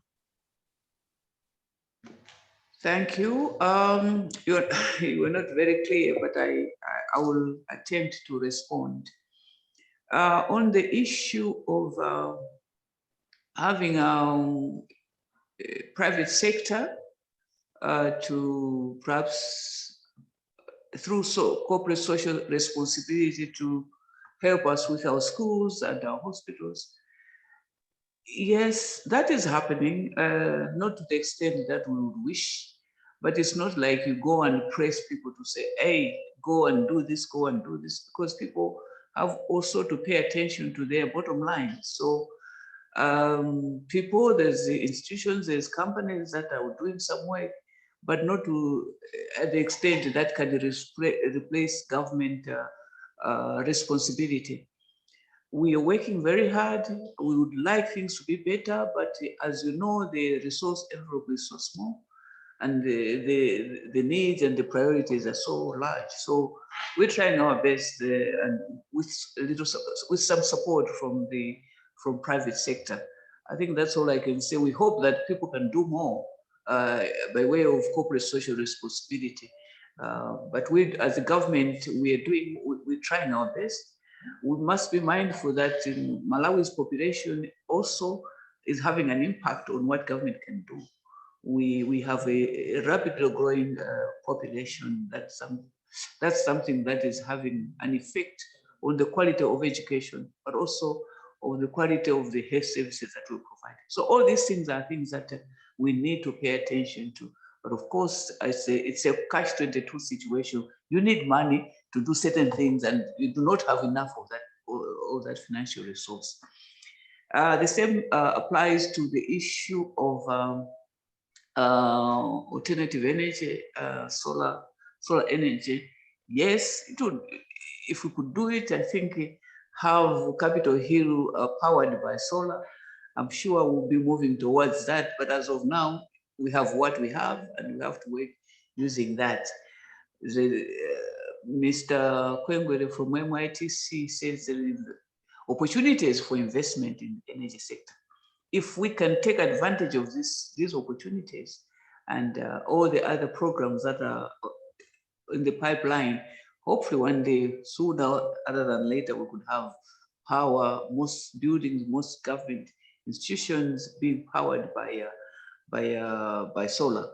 Also say that, in fact, some hospitals are having to use gas in order for their fuel requirements. So it's not just lighting or power generation to run machines, but also even our ordinary domestic energy requirements, with encouraging people to use alternative sources of energy other than electricity generated by the hydro in Kapishira or Mkula. It's something that we are all working towards. Government is encouraging alternative sources of energy, and there are various sources of energy that they're exploring. But I think what is important, what we have, make sure that the solar panels are affordable, make sure that perhaps looking at how best we can make Malawians use these ones at a very low cost, because the cost of items that are renewable tools sometimes is higher than, it does not justify for people to move from one source of energy to the next. So this is something that the Ministry of Energy is working on. MERA is working on. Hopefully we will be successful. Thank you. Thank you, Honorable Minister. I'll take the last two questions. If you could please keep your questions to just 1 minute, because we are getting towards the end of our time. So Wilford and then Sister Sitembile, and then I'll hand it over to Dr. Ramwana. So Wilford and Dr. Sitembile, at least a minute, and then we'll ask the Honorable Minister to address your two questions. Thank you.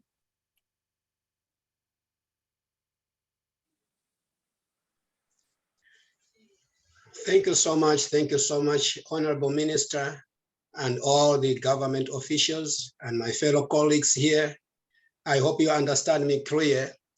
I'll just address my concern, especially the way how our government is.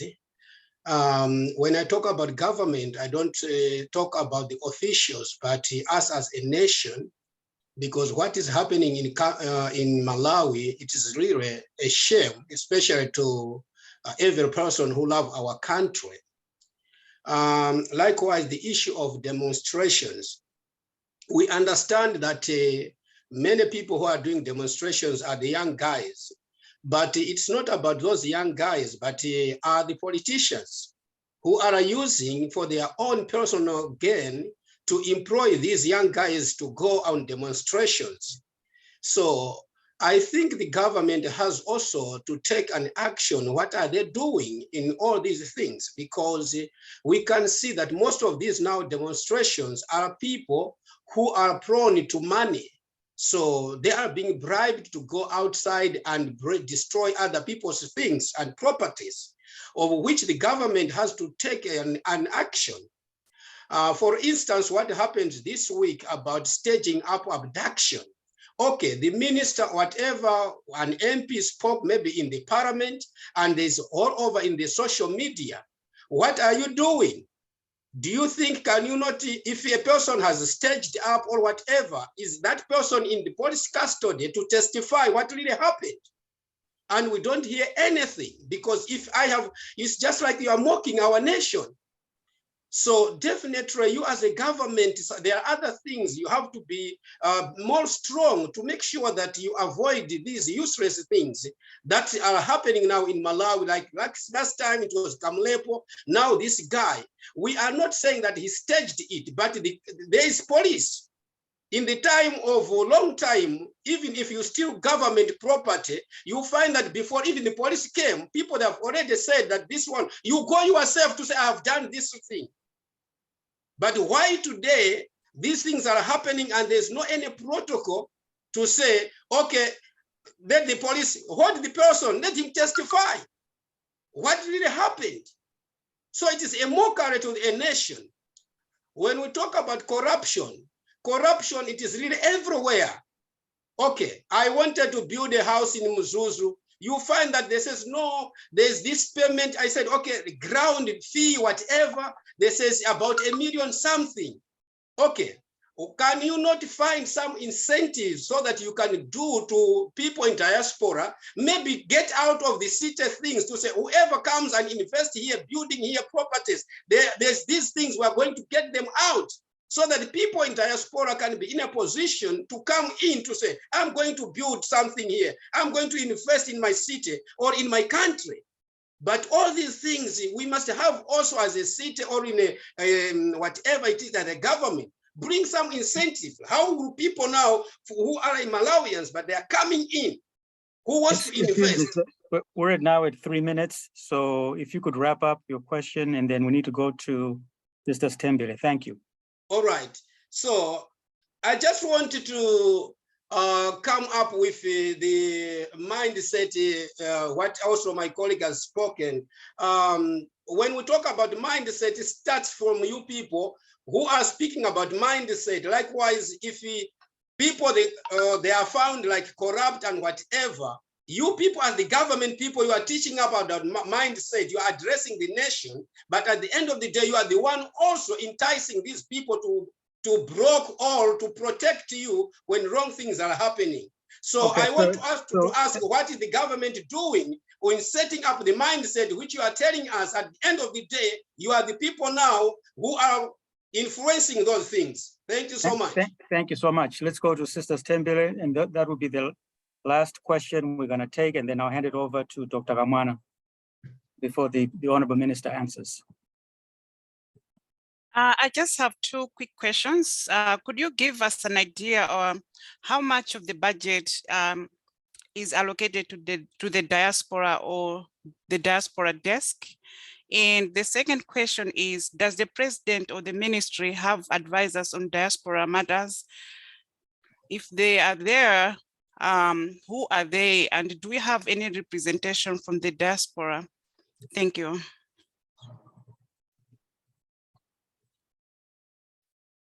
Thank you very much. Is it my turn to respond? Yes, Honorable Minister, thank you. Okay. On the demonstrations, like I said earlier on, these are rights. We have a right to demonstrate in order to convey a message to government.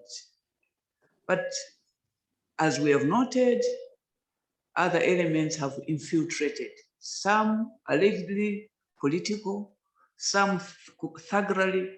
So this is something, like I said earlier, we have to deal with. We have to sensitize the citizenry that, this is not the way to go. It is self-destructive. And so whether there is a politician doing it or just plain thuggery, that is unacceptable. And so I hope that what has happened will teach us a lesson, because civil society is supposed to represent the wishes of the people. But some civil society, you wonder whether they're encouraging this thuggery or not. But it's something that we all as a nation must address. Government is doing its best. The demonstrations that we've held, police have been deployed. They have had engagement with the district commissioners and being employed to ensure that it's peaceful.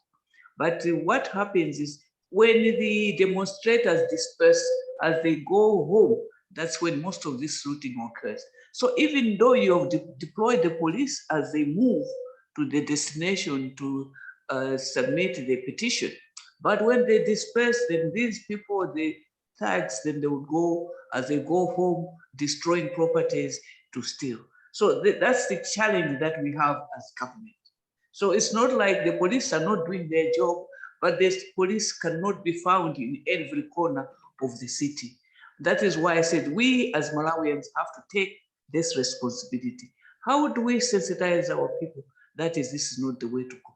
How thuggery must not be accepted. We must not look, because sometimes people just look at these young boys destroy, and others just watching and not doing anything about it. We have to take responsibility, all of us. I think that's all I could say about that. On the abductions, I'm sure the police are doing their investigations on what happened, what exactly transpired. Was it a genuine abduction or not? I'm sure they have their way of finding out. That's all I can say.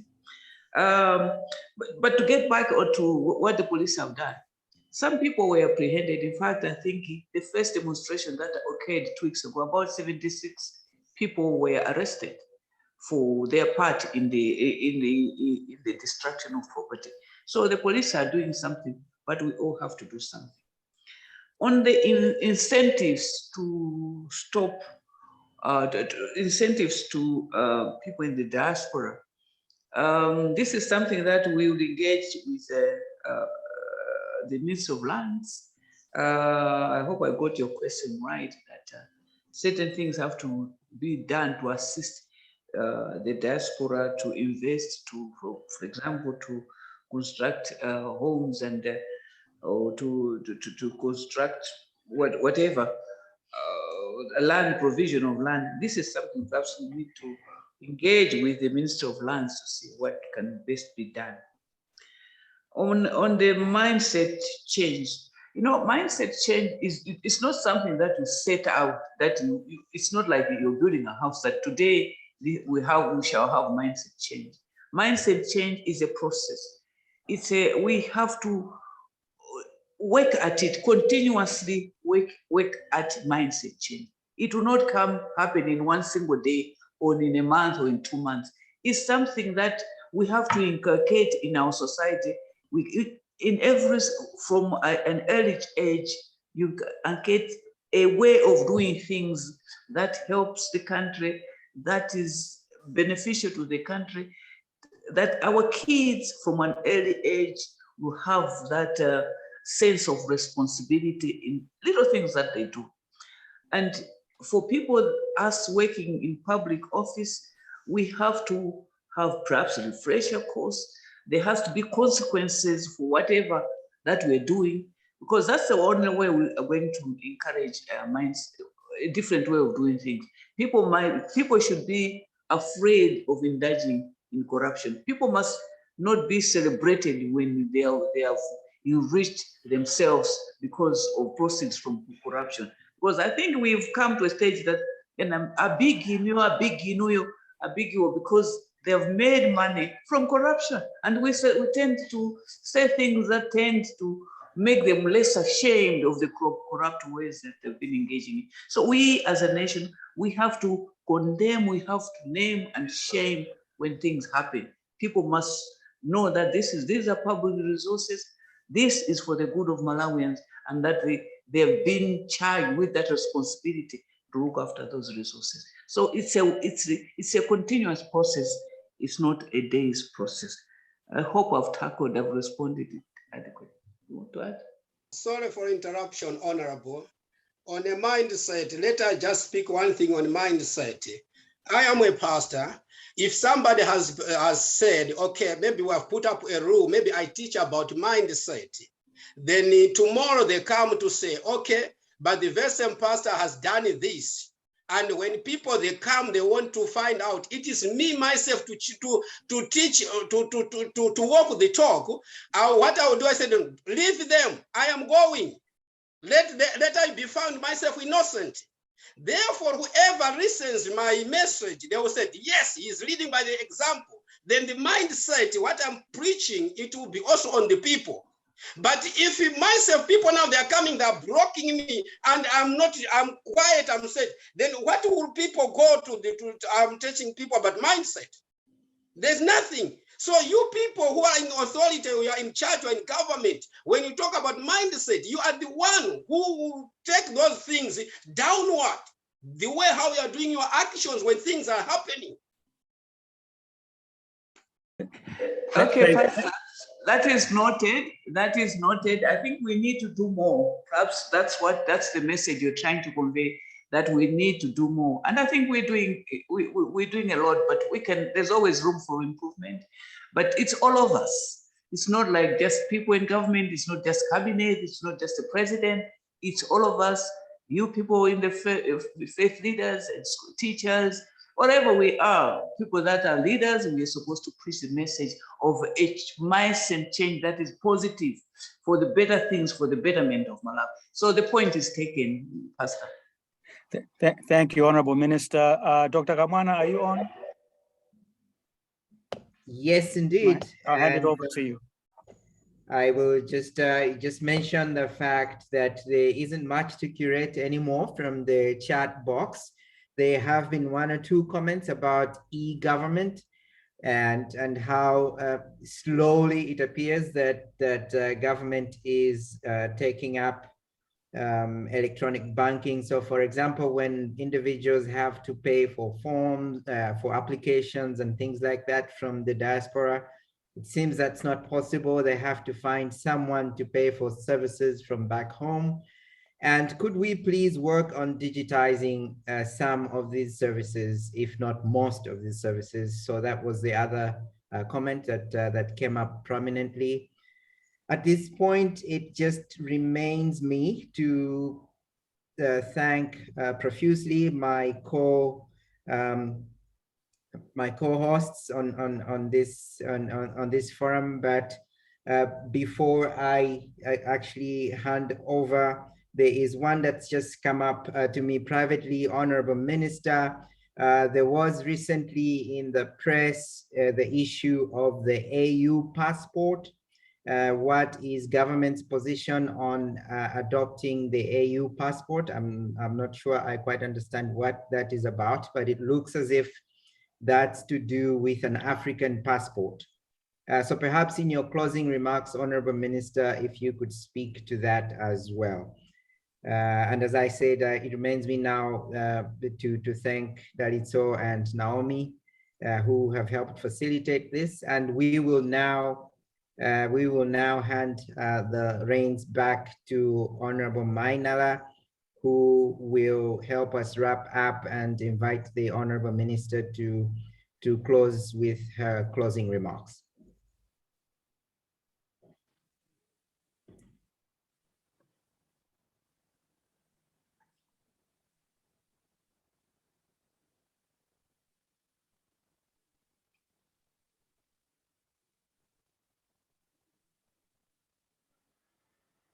It would appear I don't have Patso here, so perhaps Naomi, you could take over that role and lead us to closure. Okay. I was hoping that Chalo might be able to fulfill that role. Are you still here, Chalo? Yes, I am. Once again, Honorable Minister, ours is a vote of thanks for you taking your time to join us. It's been almost 2 hours of engaging the diaspora, and we never take that for granted. We are really very thankful to you and your colleagues over there. A lot of issues have been discussed here. And I think, as in so many meetings, what people ask is what will happen next, because it seems like in the diaspora, we tend to have quite a lot of these meetings, but maybe it ends there. But we believe that going forward, you will provide to us ways on how we can follow up on some of the issues that we've discussed here. I don't have much to say, but once again, thanks very much. I would also like to acknowledge the presence of some of the ambassadors. High Commissioner Dr. Thomas Bisika in London, we thank you for joining us. Justice Chombo in America, you're always supporting us, and we appreciate that. And also High Commissioner Ndau in RSA, I understand you've joined us. And if there's anybody else that I've missed, we appreciate that you joined us in this important event. Once again, I thank you, Honorable Minister, for taking time to engage the diaspora. Thank you. Thank you very much. I was hoping one of our envoys would make a comment. Don't they have any comments? One of our, either Ambassador Chombo, High Commissioner, no comment on the engagement we've just had?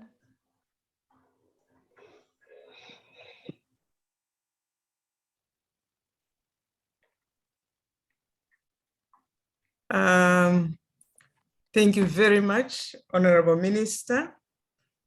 Thank you for giving me this opportunity. I want to say that these interactions give us time to air our views. We see that there are still a number of challenges that, Honorable Minister, you have given us some leeway. With us in the diaspora, I think there are still a number of issues that need to be addressed. The issue of e-visa, which is impacting us negatively. I know you have spoken ably on that, and that there are measures being taken at the moment. The issues of the portal, I think it's not just the e-visa, but also issues of the e-portal, where people are supposed to pay for the visa fees. That needs to be looked into. It is regrettable that we cannot be given temporary measures to deal with the issues of e-visa, the challenges that we're facing about e-visa, because we are losing a lot on on tourism. But we trust that, as you have said, Honorable Minister, the matter will be dealt with soon. I also want to thank you, Honorable Minister, for the comments that you have made on the various topics, on the various issues that have been raised. I know the issue of demonstrations has negatively impacted on a number of people, especially in the diaspora, but it's pleasing to know that not only the police, but also the government is doing something about this matter.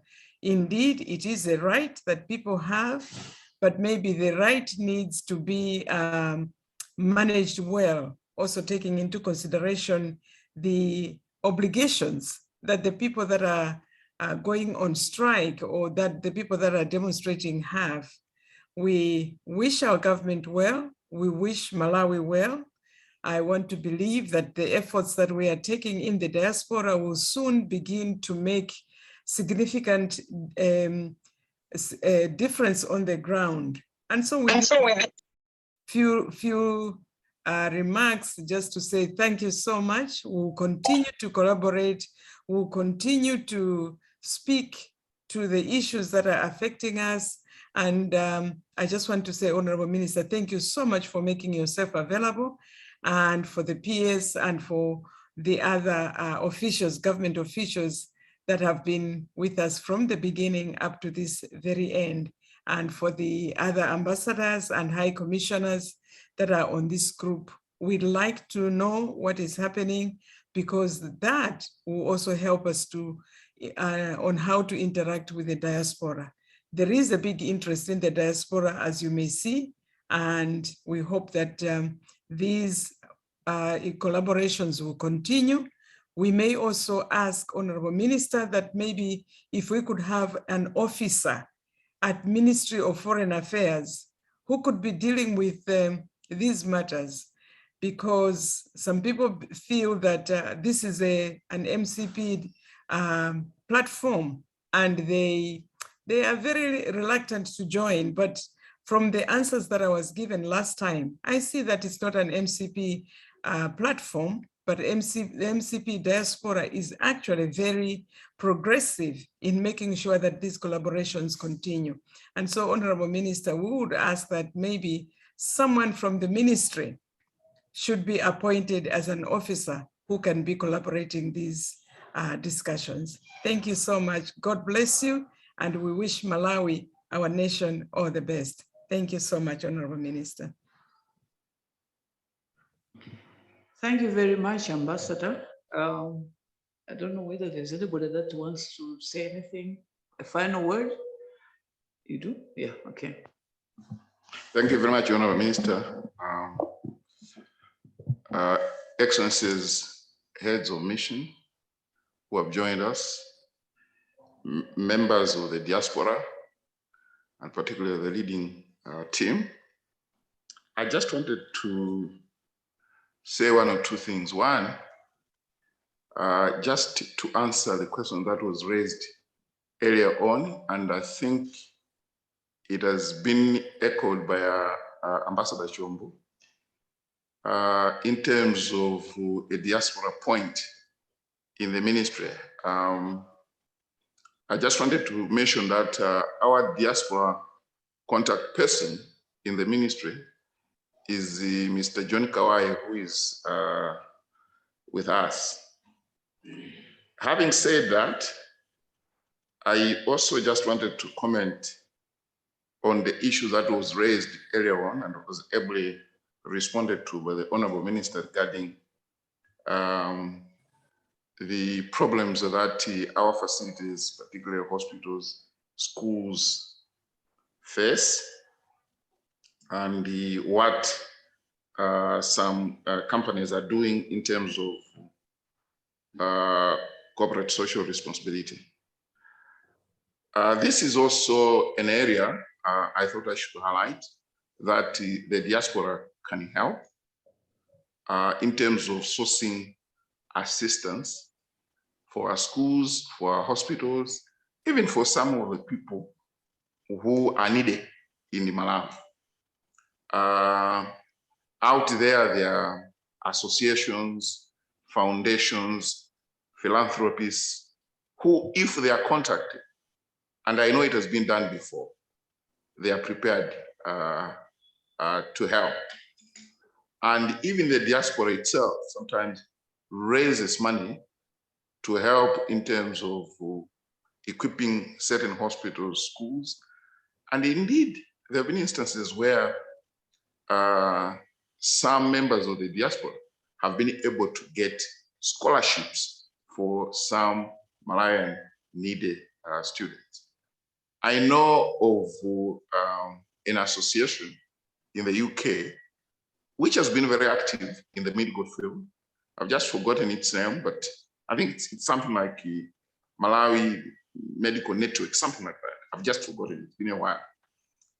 It's been very active in terms of raising money and sourcing equipment and other supplies for clinics and hospitals in Malawi. And that could be emulated by other sections of the diaspora throughout the world. We see what is happening in Addis. Addis, the Ethiopians are very impressive. The diaspora has done a lot in terms of investing in their own country. And in this case, we are not only talking about members of the diaspora only investing, but even soliciting some investors for Malawi. And that has been done before. Some investors have been able to attract certain investors, certain private sector practitioners who they know or who they are able to contact, and then being able to explore some investment opportunities in Malawi. And this is something that we want to urge our diaspora, wherever it may be, to be active. Thank you, Honorable. Okay. MITC, you have a final word? Thank you, I have Honorable one Minister. question to ask, if possible. On the tourist, if people want to go to Malawi, like for a tourist visa, and do they use the same consulate office, the one in Washington, DC? If they are not Malawians, that is.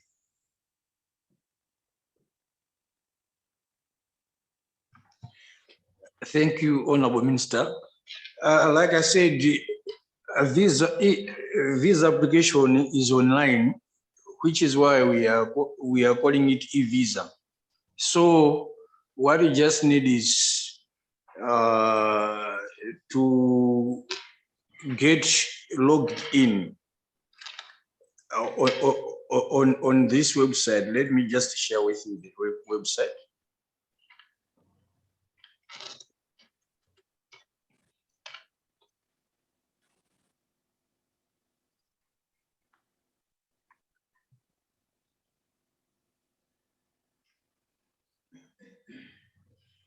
Yeah, you can just log in on www.evisa.gov.mw. www.evisa.gov.mw. Thank you. Well, first of all, to say thank you for really for this engagement that we've just had. It's really been great to hear your ideas, your concerns, your suggestions. For us, we take this very seriously. The issues that have been raised here, will look at them and engage the other sectors. For instance, issues of digitalization and e-government. It is not our domain here, but recently you've noted that government has established the ministry responsible for digitalization. This is a recognition that we need to do more. We have to put some more effort in issues of this digitalization. And it is accepted that our e-visa portal and the actual e-visa process is not the most efficient, and that more work needs to be done. And so it's something that as a ministry, we will take it up and engage with the sectors, with the relevant ministry, with e-government and with immigration. We'll implore them to ensure that they do more, because the concerns have been raised for quite a while now and things don't seem to improve, but it's something that we'll look at together with the Ministry of Home Affairs. On the issue of the AU passport, yes, this idea of having an AU passport has been floated. It has been talked about, but not in such a serious manner that countries have now moved towards an AU passport. We are monitoring. I think we have not yet consulted, because this is something that is far-reaching. If we're going to have an AU, there's 53 countries in Africa. It has far-reaching consequences. We're different. We're coming from different regions, and something that needs to be well thought through. So we're paying attention to it. We'll have to consult more on it before we pronounce ourselves on it. The PS has responded to the issue of having a diaspora focal point. We already have, perhaps we need to do how best we can make sure that they're more vibrant. And the point that was raised by the ambassador, that perhaps in future, our diaspora desk should initiate this engagement, because some people perhaps would say, it's MCP desk that is doing this. But just to say that if any other party engaged us in the manner that you have engaged us, we would respond to them as well, and we'll talk to them, because they're all Malawians. They could belong to DBP, UDF, UTM, whoever.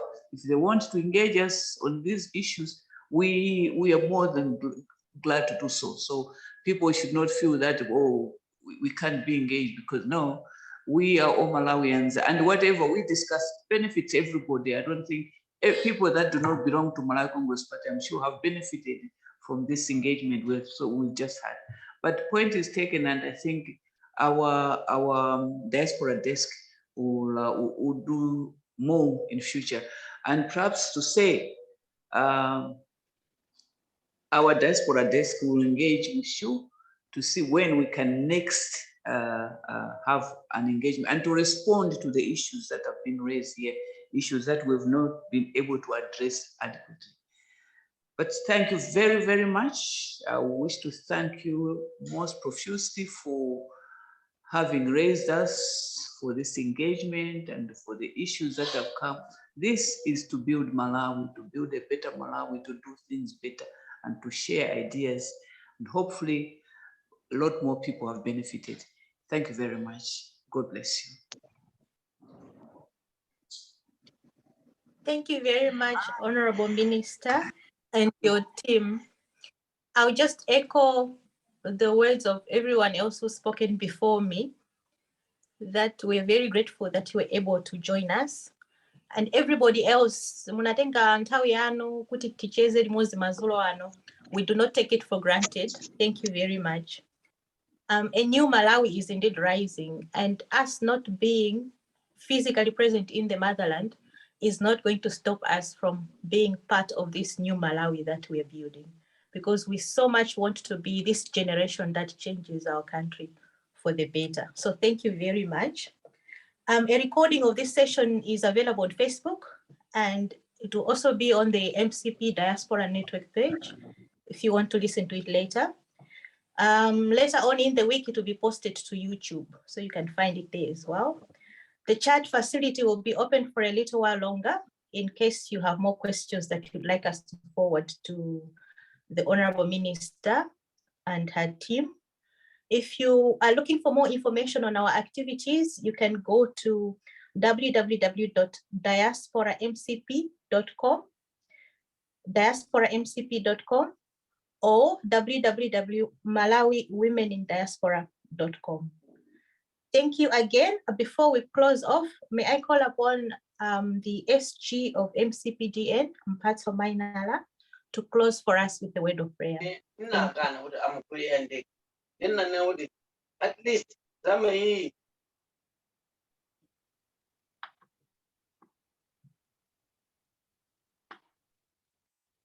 Mphatso?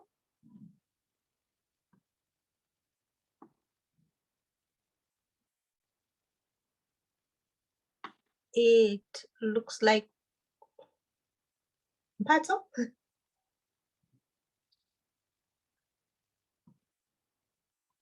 Okay, I will close us off with a word of prayer. Let's pray.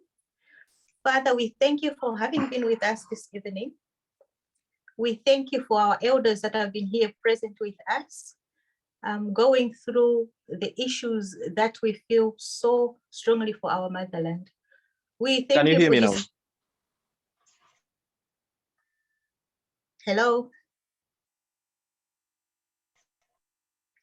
Mphatso? Okay, my apologies.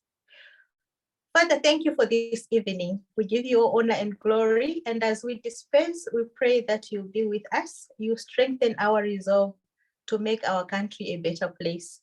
For we have prayed this to your glory in the name of Christ Jesus our Lord. Amen. Amen. Amen. Amen. Amen. Amen. Amen. Usiku wa bwino, zikomo kwambiri ambuya mdaliseni. Amen.